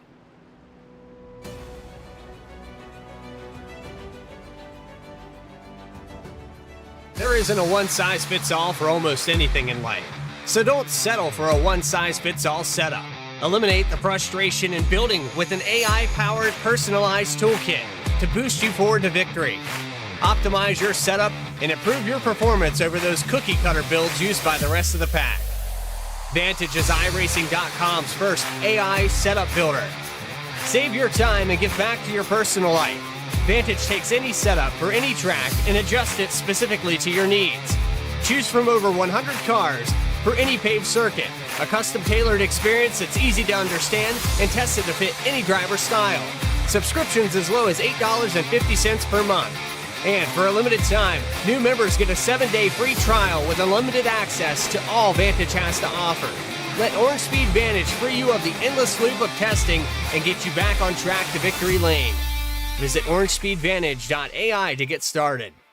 There isn't a one-size-fits-all.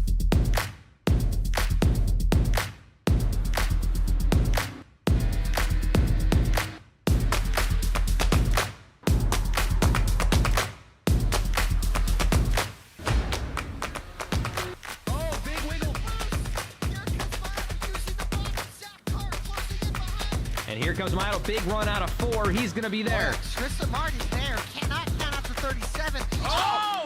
Gets burned! Cabot, where did he come from? Here comes Slack. A push from the 33. It's a drag race. The Magic Man wins it Auto Club.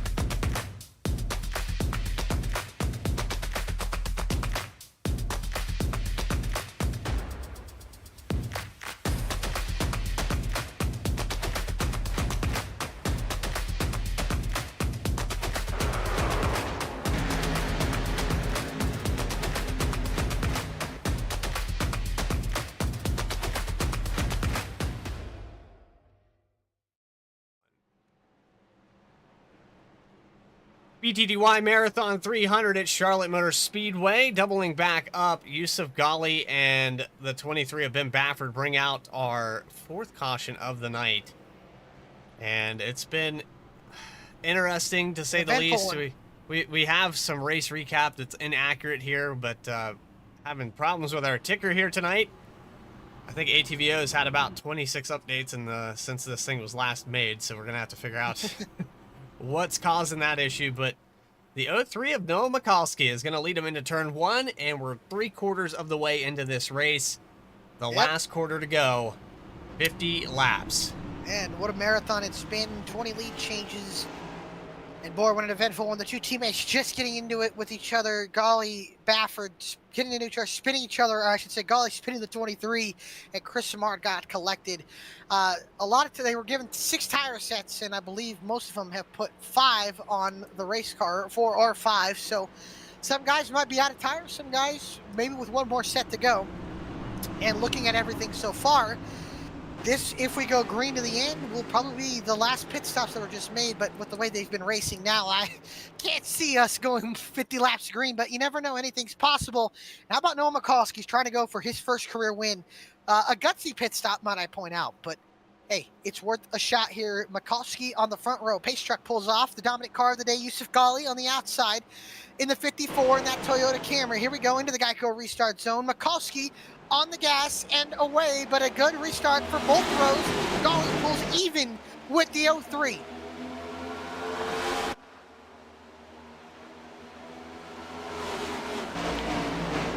Side by side, but looks like Noah Mikulski gonna power ahead in the 03. Oh, Jeff Wright to the outside wall! Heavy contact in the 7 weekly. Dice is around. To the outside wall! And now everybody sees it. A heck of a save from Dice, but his teammate Nick Starling hits him, and now heavy damage to both of those cars. The 5 can't quite keep it down. The 23 Bapper goes by on the inside. And a heck of a save. Dallas Sullivan back out on the racetrack, but he's in 22nd and now fighting for his playoff life at the moment. He's still a couple spots ahead. Jeremiah Vincent doing what he needs to do, trying to get as many spots as he can to lock himself into the chase for the BTDY Cup. Ryan Shelton, by the way, running in 9th. Right now, he's doing everything he needs to do. He's not a shoe-in yet, but man, he's got a pretty good chance. I'd give him about a 70% chance of making it into the chase for the BTDY Cup. And Noah Mikulski driving away from Joshua Banks. And man, oh man, what a story it would be for the 03 to get a win. I mean, with all the different lead changes that we've seen here tonight, the guys that have dominated, getting set back, the 54's back in third, the 35 who didn't really show up until about lap 120. We've had cautions breeding cautions. I don't think we're done with it either. No, I don't think so either. As here comes Eric Hutton, going to get by Angelo Ronis in the outside. And then behind that, now pulling up to the inside is Bailey Turner in the 24 car, trying to side draft the 29 car, not going to be able to get anywhere with it. And Jeff Wright, man, this guy just overcomes adversity so many times, and he's up into 5th. Does he have anything for the long run? And how about the Italian stallion in front of him, who's been in the top 5 all day, hasn't led one lap, or he has led one lap over the pit cycle, but has a shot now, and that car he might need to get around is that 54, but he might need to stay ahead of that 48 as Jeff Wright goes to the outside, shoots down to the inside, not going to have anything for the 33. He'll tuck back in line, and here comes Eric Hutton in the 88. Just got a message, and everybody's trying to figure out what I'm doing. I'm doing a marathon race at Charlotte Motor Speedway. Yes, you are. This has been a heck of a marathon. How is so Jeff far. Wright even I mean, contending positions right now? He was involved in the first incident, and now he's going to get by AJ Stravado on the outside and up into 4th. Goes right, and now looking for 3rd. He sends it to the outside of Ghali, and he gets by. What a move from Jeff Wright.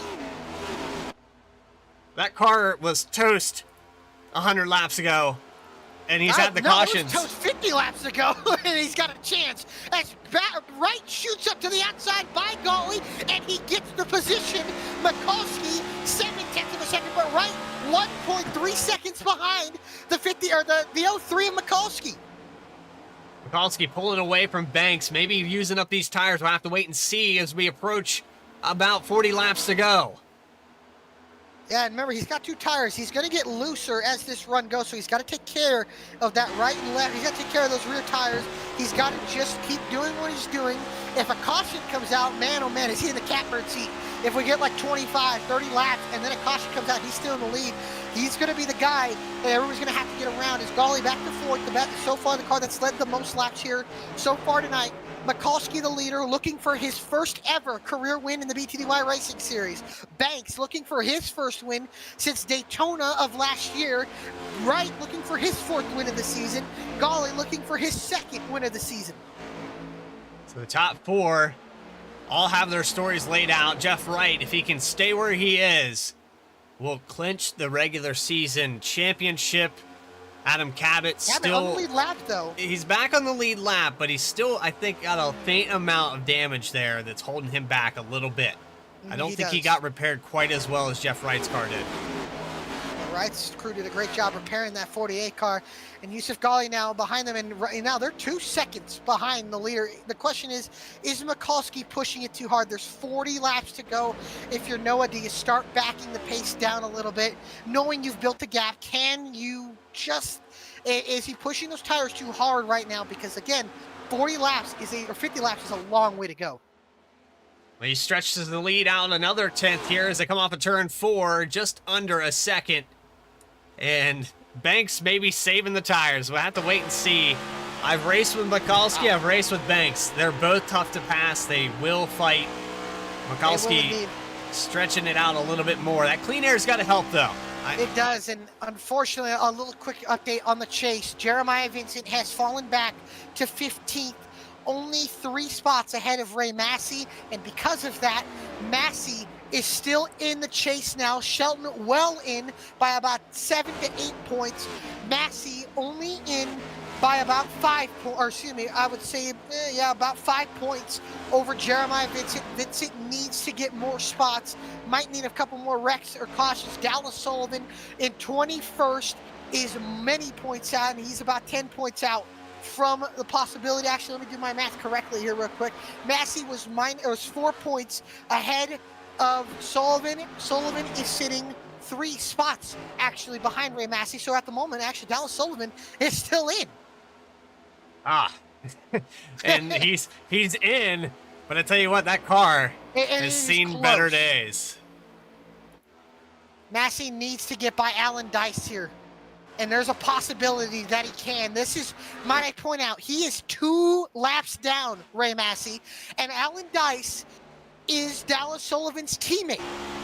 Massey is 1 second behind Alan Dice. Does he have anything to get by? If Massey can get by the 5, he puts it to a tiebreaker, and the 32 car will get the tiebreaker, but he's losing time to the 5. So the 3 of these drivers that are trying to fight for all this are running and Dice is really close to each other. And again, this is all off of my brain, so don't take me for any of all this, because I'm not sure if my math's all correct. But I would say that it's around there, and I think if my math is correct, currently Ray Massey is still 1 point out. Dallas Sullivan is 1 point in, and Jeremiah Vincent is about, I would say, 3 to 4 points out at the moment. So still a lot that can happen in the next 35 laps here, as Noah Mikulski, looking for his first career BTDY win, is a second and a half away from the field. Joshua Banks 1.6 seconds back, and Mikulski, he is setting into the sun right now, but is he keeping care of his tires for the end of this race? I don't think he cares. I think he wants to pull this thing out as far as he can and pray that it's got enough left when they get to him. He's going to have to fight off that 54 and that 33 and even the 88. Eric Hutton back up to 6th. I mean, if he is not saving his tires, he's going to have to really fight. 34 laps to go now as they cross the line. I don't know. I think right now, sitting outside looking in, drive it like you stole it. I mean, give him credit right now. He is pulled out of draft rates. Like Banks does not have draft. No. On Noah, so he's doing a good job pulling away. But again, he's got to make sure that Wright holds off the 54 Ghali, and then Ghali and Banks get to battling, and maybe that helps. But here comes Ghali to the outside of Wright here. And I think if Mikulski's going to have to beat one car, it's going to have to be the 54. Ghali is going to be the guy he's going to have to beat. Yeah, and although Wright's not going to let him go. About the same distance that the 54 was able to track down the leaders at the start of this race, just over 2 seconds. And he gets around the 48. Now the fight probably going to be a little stronger from the 35 of Banks. Wright he's just happy to be here in the top 5. This race did not start out the way he planned. And my question is, when does maybe the 33 and the 88 start pushing, or are they already pushing? I think they might be saving a little bit here, but when is go time? I mean, go time's got to be coming soon. Well, Mikulski knows that. That's why he's pulled out 1.7. Mikulski's been on go time since the beginning of that restart, though. But I just worry, is he pushing those tires too hard? Yeah, it looks like Banks starting to reel him back in a little bit here. As you see the 2/10 of a second here. Staying focused. No, Mikowski maybe backing up a little bit, trying to nurse the car back after getting out to that big lead. Now just try to maintain the gap for the 03. Yeah, and again, 1.4 seconds now, 0.3 of a second chewed out of that lead. And Banks probably pushing it a little bit harder now because he's got the 54 in his back bumper, diving to the inside now for second position. And he's not going to put up a fight. Problem. Oh, man, that 54 car is fast, and he's been the car to beat all day, and it's looking good, though, as he's still got 1.2 seconds to run down Noah Mikulski, and I can tell you this, Mikulski is not going to give it up without a fight, though. He pulled 1.7 seconds ahead, but now the dominant car of the day is the one chasing him down. Does he have enough? Does he have it within him to fight for his first career win? Stravado goes by Jeff Wright for 4th, and Stravado may be starting to push that car a little bit harder. Mikulski, the leader, 30, now 29 laps to go in the Marathon 300, right under pressure from Eric Hutton. Hutton now into 5th. And will these guys have anything to say about Yusuf Ghali getting this win or Mikulski getting the win? The top 5 separated by about 2 seconds. And Ghali is starting to reel in the 03 quickly. Don't make mistakes. 03 touches the apron there. He's going to have to mitigate that. He loses a lot of time there off of 4. There. And that's 2/10 that the 03 gave up to the 54. I know nerves probably setting in, but he's just got to be smooth. If he's going to win this, he's going to have to earn this. Yeah, you got to stop looking at that relative.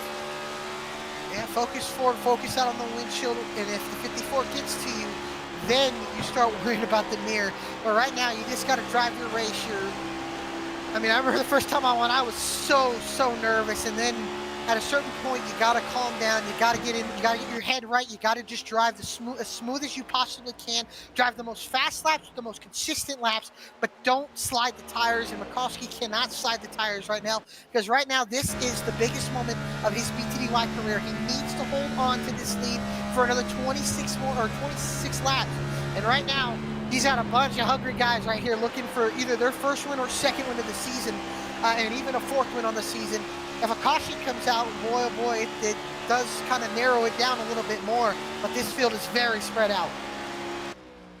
I'll tell you what, though, we talked about it last season with Mikulski and some of the finishes he had at tracks like Phoenix and Atlanta, just up in the top 5 very early in his start. And now, I kept telling him in post-race, if you keep finishing up here in the top 5, a win's right around the corner. He's on the edge of it right now. 0.7 of a second. Lap 176. It's his race right here. This could be what it comes down to as Yusuf Ghali tracking him down a little bit at a time and clutching. And if he can win this race, and we talk about, yes, fuel mileage is going to be close. 50 laps on the run, might I point out. So that's about as right where everybody was pitting.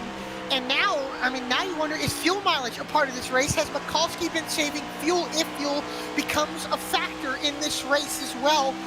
Is that a possibility? Mikulski, a 0.9 of a second lead and 25 laps to go from his first career win in BTDY. But the question is for the 03, if he's able to get this win and get that first career win, what does it do for his quest for a championship?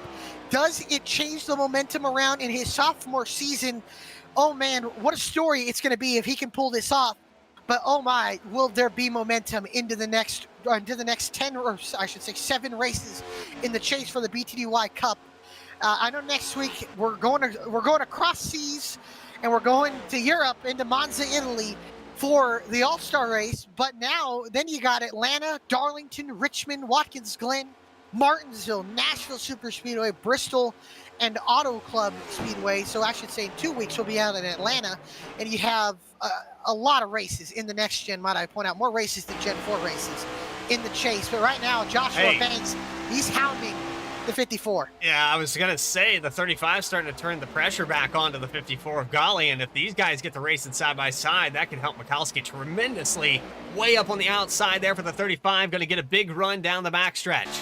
I don't think it's going to be as big as he hoped. It's going to be nice, but it's nothing going to be revolutionary to get himself around the 54 Galley. And the question is, have the tires equaled out, or is Mikulski, is he saving tire, or has he saved tire, or has he saved fuel if Galley's been clutching it the last few laps?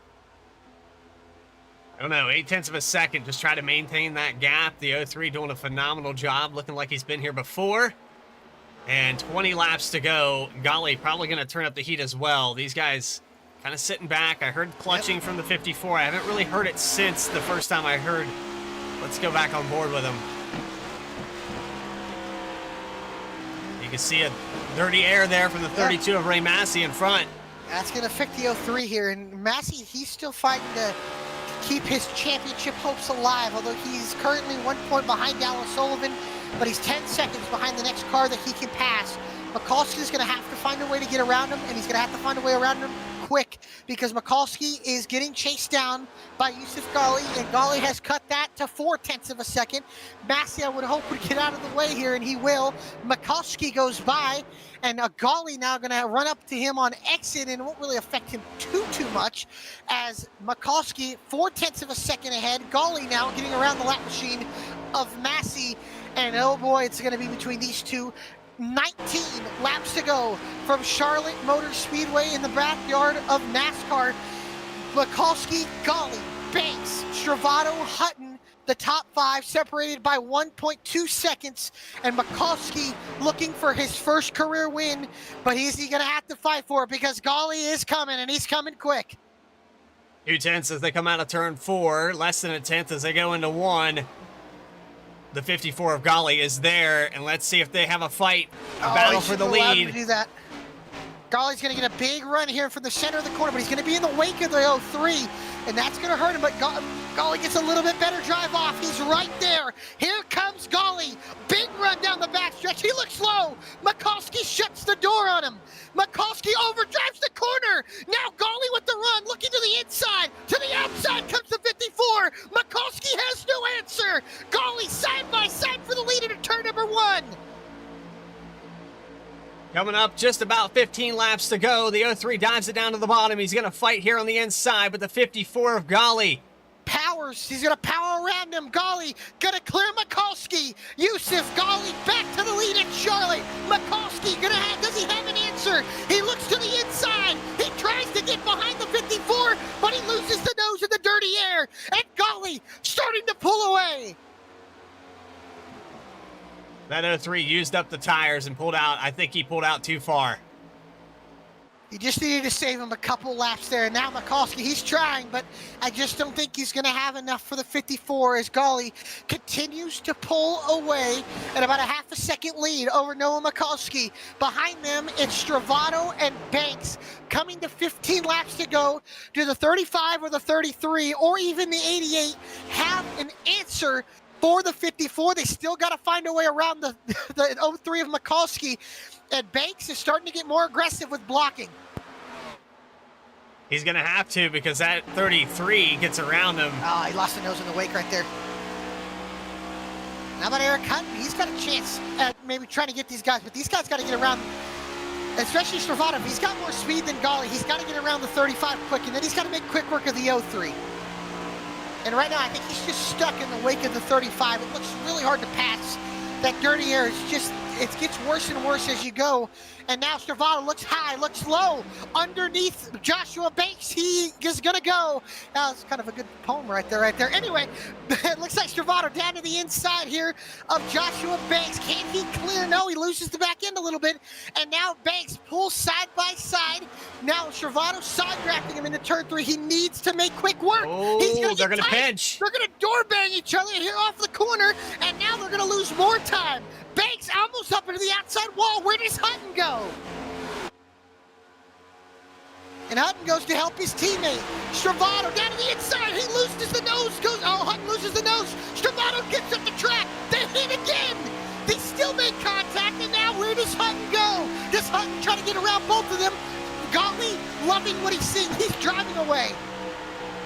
I think Mikulski's kept him. Each other again. Mikulski's keeping him in check, though. It's not completely out of the water here for the 03. They got to be careful here because we might get a caution here.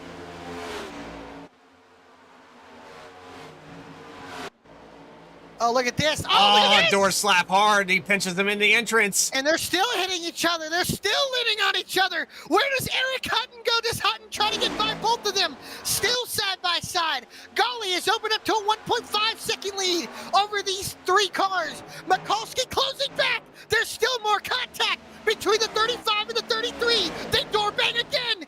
Banks almost up on the outside wall. I wouldn't count out no Mikulski by any I wouldn't means. count him out either. He's still there on the 54, but these 3 are looking like they're going to wreck each other. 10 laps to go when they come back across the line here down the back Dude, stretch. Noah's trying. Noah is trying. He's now back up to the 54, but the question is, has he cooled the tires off enough to fight? He loses the nose in dirty air. He just can't seem to keep it on the 54. Behind them, more door banging between Banks and Stravato. They almost spin each other off of 4. Will these guys keep it together? I know Eric Hutton hopes they will. I mean, he's hoping. I mean, they've almost gotten it and wrecked each other 3 or 4 times, and sooner or later, this is going to run out, and Stravato is going to run out of patience, or Banks is going to run out of patience. Where does Eric Hutton go? Stravato's going to have to back out of the corner. He's going to have to downshift underneath the 35, and these guys are faster than the leaders, even running side by side. If they got single file, what would happen? Banks catches the outside wall. Is there enough time for these guys to get situated and run down the top 2? Although Banks sends it to the outside, misses And the corner. Stravato answers with another Yeah. send. Oh, and he lost the nose right there. He's going to drift at the track, lose momentum. Eric Hutton has a front row seat to this action. Eric Hutton has a front row seat if these guys get together, and hopefully he's not going to be in the splash zone as here comes Banks. Wow. Pinching the 33 off the corner, but he's going to have to come out of the gas right here. They're going to make contact. He's going to get loose. He's going to lose 1. He might lose 2. He does lose 2. Banks back to 5th, and here comes Angelo Ronas. But now, is there enough time within the next 7 laps to run down Mikulski and Golly? Mikulski actually falls off about 3/10. He got back up there to Golly. Mikulski's now outside looking in. I don't know. Maybe he's cooling him off. We'll see. Maybe, I don't know, but Golly, I think, is just toying with him. I think Golly might have a little bit better tires, but right now Mikulski is not giving it up yet. I'm noticing, though, he has a much shallower entry into the corners, and I feel like that's affecting his exit speed here, although he's been able to kind of keep it up, but I feel like it hurts his center exit speed. I think if he widened up the arc, he might have a better chance at Golly, and we'll see it here on board with the 03 car. You can see Golly goes up high, and then you can see how much lower Mikulski enters the corner, and I think that's just hurting his center exit speed. Scrubbing up the racetrack a little bit. And Golly is opening up that lead here. The question is, will there be a caution? Because there's 6 laps to go in a 300-mile race that has been won for the record books. Golly with a almost 5/10 of a second lead. Mikulski starting to close back to the back of to the AJ Stravato and Eric Hutton machines. But right now, I just don't think there's enough time for him or Golly, or excuse me, for either Stravato, Hutton, or Mikulski to run back up there. It's all Mikulski up way wide. Trying a different line. I think he's trying to move it up the racetrack. I just don't think it's going to be enough. 5 laps to go here from Charlotte. Yusuf Golly all by himself. 7/10 of a second lead over Mikulski, Stravato, Hutton, and Banks, the top 5. Ronis closing up in 6th. Then Wright, Turner, Cabot, and Shelton in the top 10. The battle between the points right now. Jeremiah Vincent not going to make it in unless a caution. Massey is not going to make it in unless a caution. Dallas Sullivan is looking pretty as he comes down pit road. And Ryan Shelton, the rookie, looks pretty good unless he is involved in an incident in 10th place. Sitting pretty is the 99 as here comes Stravato to the outside. Now looking to the inside on Mikulski. 4 laps to go from Charlotte. As here they come to the outside. Mikulski going to defend inside. Oh, Mikulski sent it. What does Stravato do? Golly, running away with this. Stravato on board with him. He's going to look to the inside. Does Mikulski try to block? No, he doesn't. Mikulski's going to pinch him on the entry of the corner, though. But he goes wide up the racetrack. Now all the way on the 3rd lane. Stravato looks down to the inside. Can he get the spot? Mikulski fighting back on the outside, pulling him back with the side grab. Big door bang down the backstretch. And and Stravado gets the spot, but can Eric Hutton or Banks get the spot back away and take third place away from Mikulski? It looks like they might be able to. Mikulski on the outside, Hutton, Banks on the inside. 2 laps to go from Charlotte. Mikulski fading, and he's fading fast. Those tires really starting to show there from the 03. The question is he running out of fuel? I think he might be out of fuel. Yes, he's out of fuel. He's running out of fuel. And with 1 lap to go here, it's through 3 and 4 for the final time, for the second to last time. Yusuf Ghali, the dominant car of the day. Oh, Mikulski almost got hit on pit entry. Ghali takes the white flag. 1 more lap to go in a 300-mile race. Ghali, the dominant car of the day, has led most of this race. And it's going to be close to almost halfway of this race. Redemption is looking like what it could be from 2 seasons ago. He was the dominant car of the day. He wasn't able to seal the deal. But this time, for the final time, in 3 and 4, Yusuf Ghali is going to get redemption, and he's going to do it. Yusuf Ghali is going to come across the line and win the BTDY Marathon 300.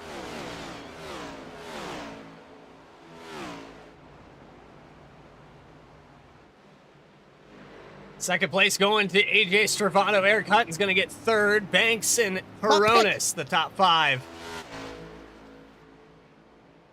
And the regular season champion, Jeff Wright. Champion, Jeff Wright. 10 points. Oh, my goodness. 10 points here into the chase for the BTDY Cup. Jeremiah Vincent got 1 more spot. And it's just going to be 1 spot too short. Noah Mikulski in 16th, after leading a whole lot of laps, just comes up a couple laps short. Ray Massey, he tried and he tried, but he just couldn't do it. And I believe, if I'm looking at this right, Dallas Sullivan is going to get the final spot in the chase for the BTDY Cup. And the rookie Ryan Shelton is going to make it into the chase for the BTDY Cup. And Jeff Wright is the regular season champion. Stick around for post-race interviews. We'll interview the top 3 and as well as the regular season champion, Jeff Wright.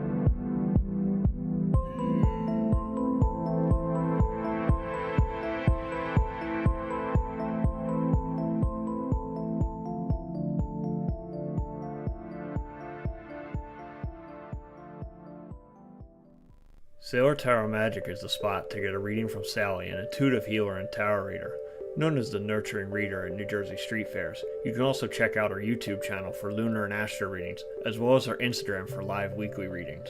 Her rates are affordable, and you will leave with a newfound perspective. Sally is now offering an introductory class on tarot cards and intuition, and is available for parties. Call or text 732-314-0777 to schedule your reading today.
Back here live from Charlotte Motor Speedway, BTDY has concluded their 300 lap race.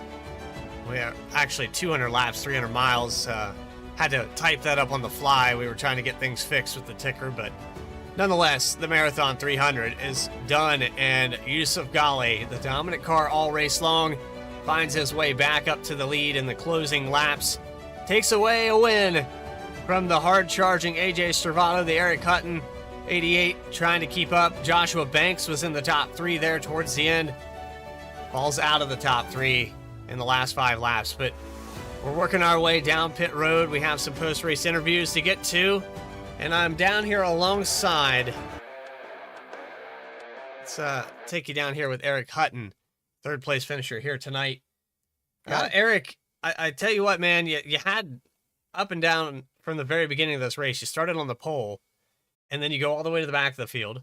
You race your way up into the top 10, and then we have a caution halfway. It just throws everything out the window. Yeah, it's just a frustrating night overall, I guess.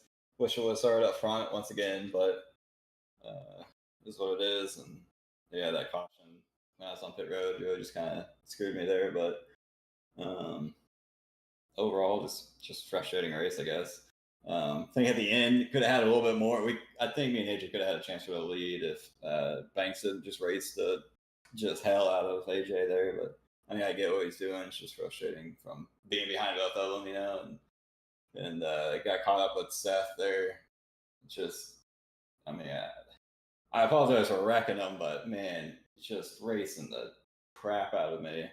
You know, try to get it back. Just misjudged the side draft there in corner entry to 3. It wasn't a good spot, but just frustrating the way you got to race these things. Dirty air is so bad, and then you can't lose the draft, and so you got to race like an asshole, really.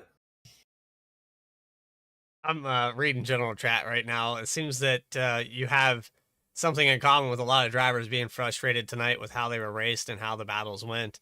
But you had a front row seat to that action there in the closing laps. Do you think if you could have got around both your teammate and the 35 of Banks sooner, would you had a shot to win this race tonight? I don't know. Yusuf was quick there. King Air was, or Clean Air was really just king. Might as well tonight. be King Air. King Air, yeah, Clean Air is King Air. I'll tell you that. Dude. But yeah, I don't know. I don't know if I could pass AJ. I mean, we were so close on speed the whole race, and I truly think it just came down to whoever had Clean Air there at the end.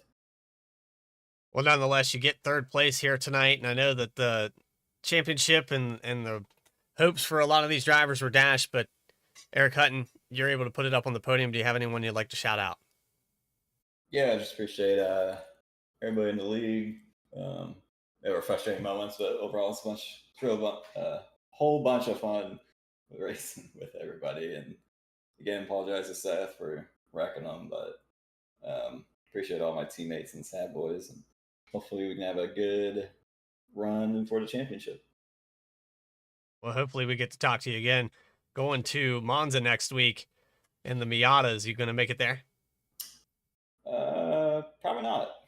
So yeah, we'll it's busy weeks here coming up for everybody, but yeah, just stuff going on. A lot of stuff, family stuff going on. But Eric Hutton, appreciate your time, and maybe we'll get to see you again up here when we start the chase at Atlanta. Yeah, hopefully we'll talk to you more. So there he is, third place finisher here tonight. Eric Hutton in the number 88 started on the pole. After a penalty, makes it back into the top 3. So moving on to our second place finisher, we're looking for AJ Stravado, and I'm moving down pit road just a little bit further, the 33. We have him in Discord. There he is. And we have the 33 of Stravado, second place here tonight. Man, the action that we saw, I don't know what your opinion is on it, but it was great from my perspective. I'm sure it was very frustrating for you in the last 10 laps.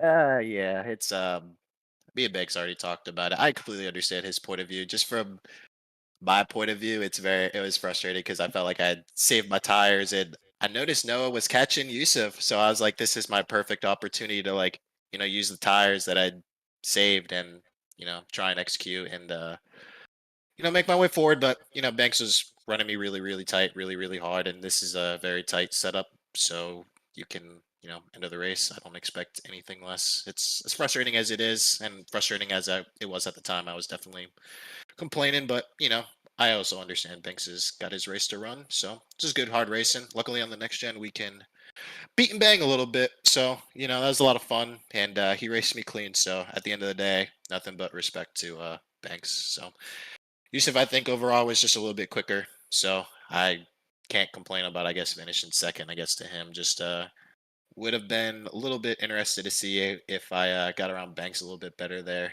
what we could have been able to do, because I think we did a better job saving than Noah, and he ended up pitting. So this is what it is. Got to be a little bit better, I think, on these short runs and saving tires, and be able to win one of these next gen races.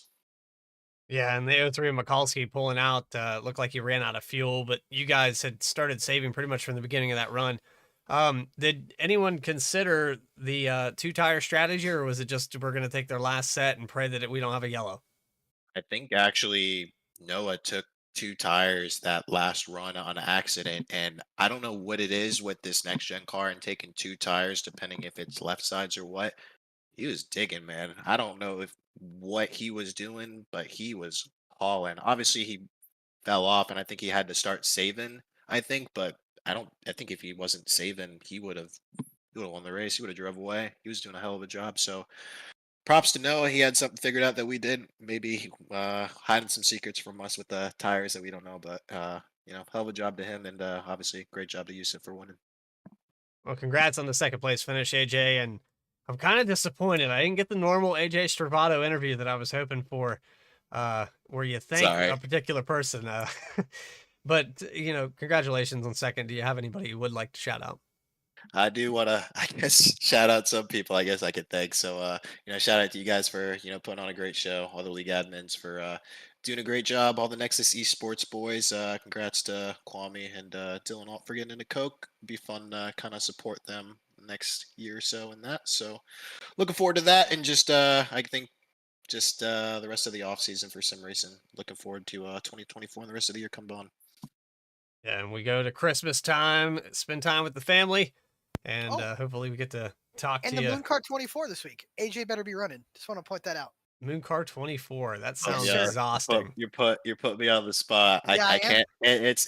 It's hard to turn out an endurance race. So you know me, I'll probably do it. I just can't jump. So And VSPEED's very own Adam Baker might even be in on it too. So never know. you're doing a good sales pitch, man. So I appreciate it. You put me on the spot. Good job. No problem. Appreciate it, AJ, appreciate your time, man, and hopefully we get to see you in the Moon Car and Miatas next week at Monza. Take care, buddy. Yes, sir. Have a good one. Second place finisher here tonight, and finally the pick. The pick. You might my want pick, to. finally. You're psychic, Alec. I think you've probably picked 4 or 5 of them this season. I've only got Hey. like 2 right. It's all right. Hey, not too bad. My pick finally got it done. Yusuf Ghali, brother, you got a copy? I got you guys. Well, man, I was mentioning it earlier in this race. Is this a redemption for what happened 2 seasons ago? Obviously, the third win of the season ties you and Jeff Wright for the most wins of the season. But how does it feel to finally get that win? And is it a redemption win from 2 seasons ago? It's nice to win at Charlotte. I just wish we didn't have to murder a teammate to do it. I feel really bad about getting into Ben there. Just it's a bit of a desperate move. I don't know if I should have made it that early, but at the end of the day, I guess it technically worked out. But that's not really how you want to win races, you know? Yeah. No, I got to ask you. It seemed like an aggressive block. Was that just a counter to his block, or was that just you try to get under him and then realizing I can't, and then kind of misjudging it? I had a little bit of a run, and we both knew that you didn't want to leave the bottom open just because it was better for saving tires. So when I saw him make that stay down there, I was like, oh, he's trying to test me, you know? So I went down there and he told me that he wasn't gonna let me back up. So at that point I was like, well, if you're not gonna let me back up, then I'm gonna force myself back up. And that's what happened. Okay. I guess going back at it, I would have just gone around the outside, maybe pushed for a corner to get in front of him, and we wouldn't have wrecked like that. But it is what it is. I can't go back and do anything about it. So Do just you gonna think have this to- carries on to the chase? I don't really think Ben's the type of guy to but I do know I'm going to be giving him more room from here on out. I got to respect that. And obviously now at the end of the points, I believe you're going to be fourth in points. Obviously with 3 wins, you're going to be the 4th seed. And then you're obviously going to have 9 bonus points. How is your outlook for the chase here? And I know you've won 3 of the 4 next gen races on 1.5 miles or around there. How is your outlook maybe for this chase and probably being maybe the 3 or 4 seed? It just depends. I think a big thing is going to be if that caution gets called on me, that is probably going to be a penalty, so it's going to be something to deal with. But I think we're just going to go race by race and hope that other guys like Jeff and Adam have issues and we can just capitalize on that. All right. Well, we appreciate your time, Yusuf. Next week, I know you're a Miata owner, so next week Miata's at Monza. I know that's gonna be a fun event. Hopefully, we'll see you there. But is there anybody you want to give a shout out to tonight? Yeah, I'm gonna give a shout out to my little brother. I don't think he's watching, but today's his 16th birthday, so it's nice to win on my little brother. They All right. dedicated to him, you know. Of course, of course. Well, happy birthday to Mr. Ammon. So appreciate your time, Yusuf, and hopefully we'll be talking to you next week out in Monza. Hopefully, guys. All right. Have a good one. You too. That's Yusuf Ghali, your winner here tonight from the BTDY Marathon 300. Man, what a race we saw here. Get a quick race recap and go through the finishing results here.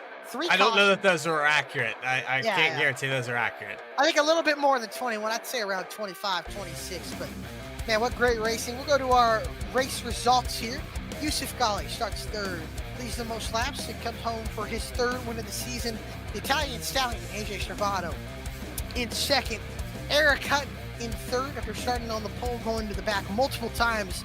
Had a really good car, just good 3rd here tonight. Joshua Banks comes home in 4th. Angelo Ronis, solid run in 5th.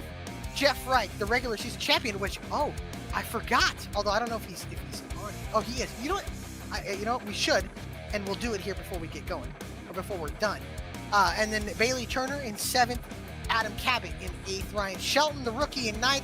Most likely going to lock himself into the chase. Ben Baffert going to come home in 10th. 11th spot belongs to the 00 Kevin McGarvey. Caleb Weekly brings it home in 12th. Nick Starling 13th. Seth Patchell in 14th. Jeremiah Vincent 15th position. Noah Mikowski with that last lap pit stop is going to bring home 16th position. Alan Dyson 17th. Ray Massey in 18th. Jake Mackey in 19th. And Cody Atkins rounding out that top 20. Making it into the playoffs, officially, unofficially, 21st position, Dallas Sullivan salvaging his car to try to bring it home 14 laps down. Chris Samard with heavy damage out of the race in 22nd, and the rest of these drivers completely out by 203 laps on some of these instances. Timing and scoring a little broken, but Brandon Vasquez, Max Cost, Brett Baldick, Dennis Faircloth, and Zachary Smith did not make the finish of this race. And, while we're waiting for points to get calculated, obviously we know after this season there was a regular season champion. Should we pull them in real quick? Yeah, let's get a quick word here with a 48. Yeah. Hey, Jeff Wright, regular season champion. You got a copy? I got you guys. Well, buddy, congratulations on winning the regular season championship. As points are being tallied, for sure we can tell you that you are the regular season champion, and you will have 10 bonus points into the chase and probably be the number 1 seed. How does that feel after a hard work of regular season? Yeah, that's huge to get those 10 bonus points for winning the regular season championship, and I think we're going to need them, especially we got a handful of races left in this car. Really struggled tonight. Obviously, was able to get the lead early. I think some guys were kind of saving more so than I was, and I just didn't have anything on the long run, so wasn't really enjoyable out there tonight. I couldn't quite get it figured out. Ran into some trouble there coming out of the pits, and I thought we were maybe going to lose this regular season just because that put us back towards like 20th. So but was able to rebound and bounce back to a 6th place finish is awesome, all considering what had happened tonight. So super stoked for that, and like I said, I think I'm going to need those bonus points. So we're super happy to get those. For sure. And then obviously next week an all-star race at Monza, and then a crazy wild card at Atlanta. But these next few weeks, I know they're going to be stressful for you. Do you think this is a possibility that you're going to go, that you can go back to back here and win 2 championships in a row. Yeah, we're gonna try. It would be certainly awesome if we could do that. It's gonna, definitely won't be easy. That's for sure. Just looking at the schedule, some of the tracks that I like, looks like they are ending up in the Gen 4 cars. So I think we're gonna have to be near perfect in those races, and then the races that were in the next gen car, we're just gonna have to kind of play defense and I don't know, just try to find points wherever we can and hope for the best. Just haven't been all that great in the next gen car and wasn't very great tonight and kind of lucked out with the 6th place finish tonight. So we're going to do all we can, Alec. It's going to be tough, though. We got a lot of talented guys in here, but starting with those 10 bonus points, that's certainly going to help. For sure. Well, Bradley, I got to ask you, you got anything for Jeff? I mean, congratulations. And we've talked to you a lot this season. More of the same from Jeff Wright, Mr. Consistency.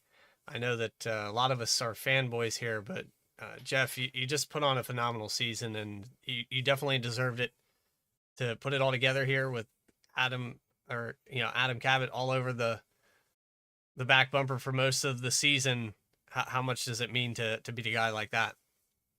Yeah, he's tough to beat. He's one of the best guys in this league, and he competes in some really top tier leagues where he can go out and beat just about anybody. So we gotta basically be on our A game every single week if you're going to beat Adam Cabot, and I think he has the upper hand when it comes to the season, just because I think he's significantly better than I am in this car. I feel like I can go toe to toe with him in the Gen 4, and we kind of we'll swap positions. There'll be races where I might edge him out, but there'll be races where he edges me out. But I think it's safe to say he's certainly better in the gen or the next gen car. So yeah, trying to beat Adam Cabot for this championship is going to be super tough. But like you said, we've been pretty fortunate with not running into much trouble this season and being able to get those consistent finishes. The only other race I can really think of is when I lost connection at Las Vegas and I think ended it with a DNF there. So but other than that, we've had pretty good luck, and even tonight when we got involved in a pretty unlucky accident, we were able to rebound to a 6th place finish. So we're gonna have to have nights like this where if we're at a track that we're not doing so great, or we're in a car where we're not doing so great, just to try to capitalize and try to make the most of it. So we certainly did that tonight. Big thanks to Reggie Ortega. He was on the box tonight, kind of helping with strategy and that type of thing. But yeah, I'm looking forward to get these playoffs started, and it's gonna be wild when we go to Atlanta to start things off. Yeah, shout out to Reggie Ortega, also a regular season champion as well. He's been on the box all season long with you, so congrats to him.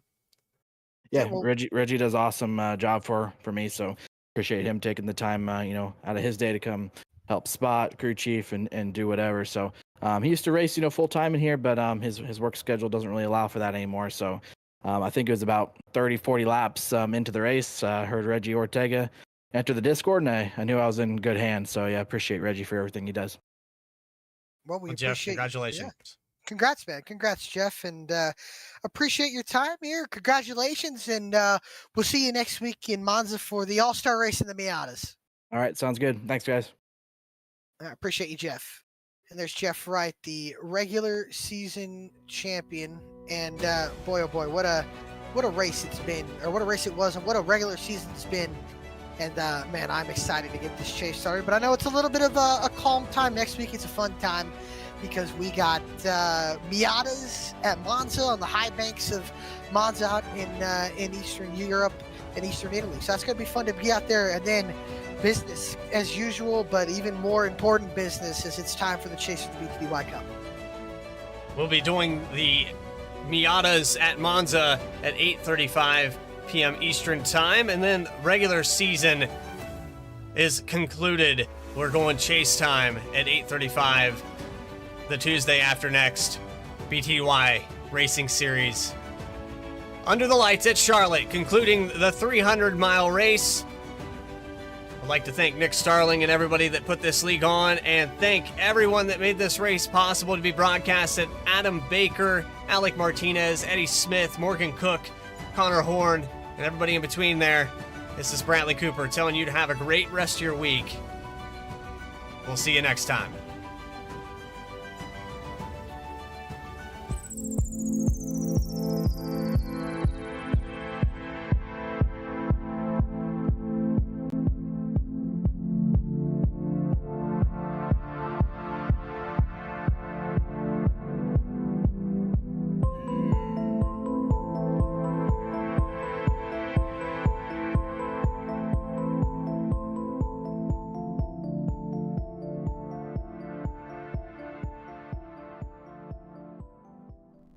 Sailor Tarot Magic is the spot to get a reading from Sally, an intuitive healer and tarot reader.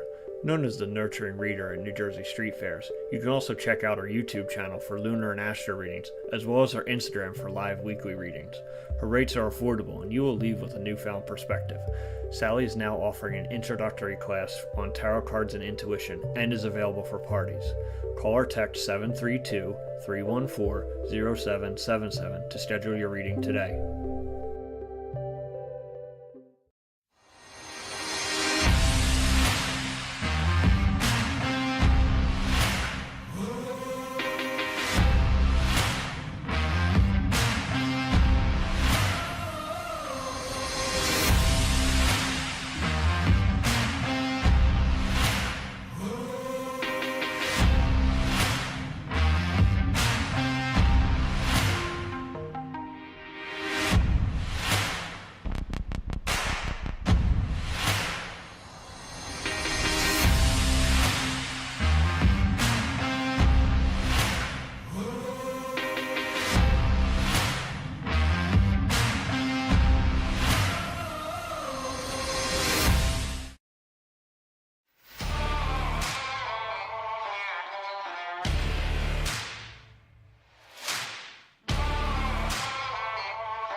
There isn't a one-size-fits-all for almost anything in life, so don't settle for a one-size-fits-all setup.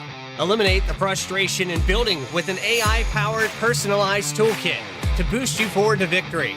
Optimize your setup and improve your performance over those cookie-cutter builds used by the rest of the pack. Vantage is iRacing.com's first AI setup builder. Save your time and give back to your personal life. Vantage takes any setup for any track and adjusts it specifically to your needs. Choose from over 100 cars for any paved circuit, a custom-tailored experience that's easy to understand and tested to fit any driver's style. Subscriptions as low as $8.50 per month. And for a limited time, new members get a 7-day free trial with unlimited access to all Vantage has to offer. Let Orange Speed Vantage free you of the endless loop of testing and get you back on track to victory lane. Visit orangespeedvantage.ai to get started. There isn't a one-size...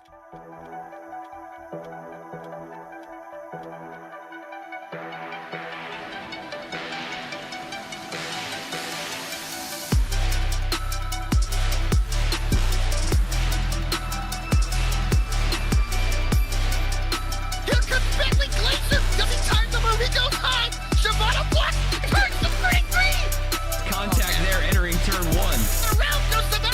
Oh, he comes back at the track and he explodes. Zion picks it up into the air.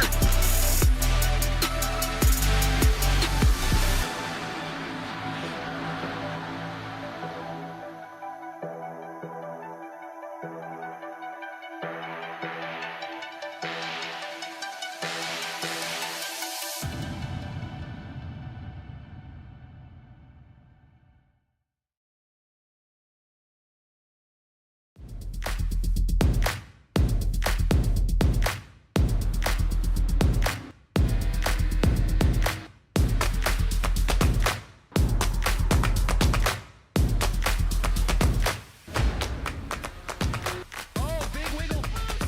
Here comes Miles using the ball. Zach Carr closing in behind. And here comes Milo. Big run out of 4. He's going to be there. Tristan Marty's there. Cannot count out to 37. Oh! The ball gets burned. Cabot, where did he come from? Here comes comes Slack. A punch from the 33. It's a drag race.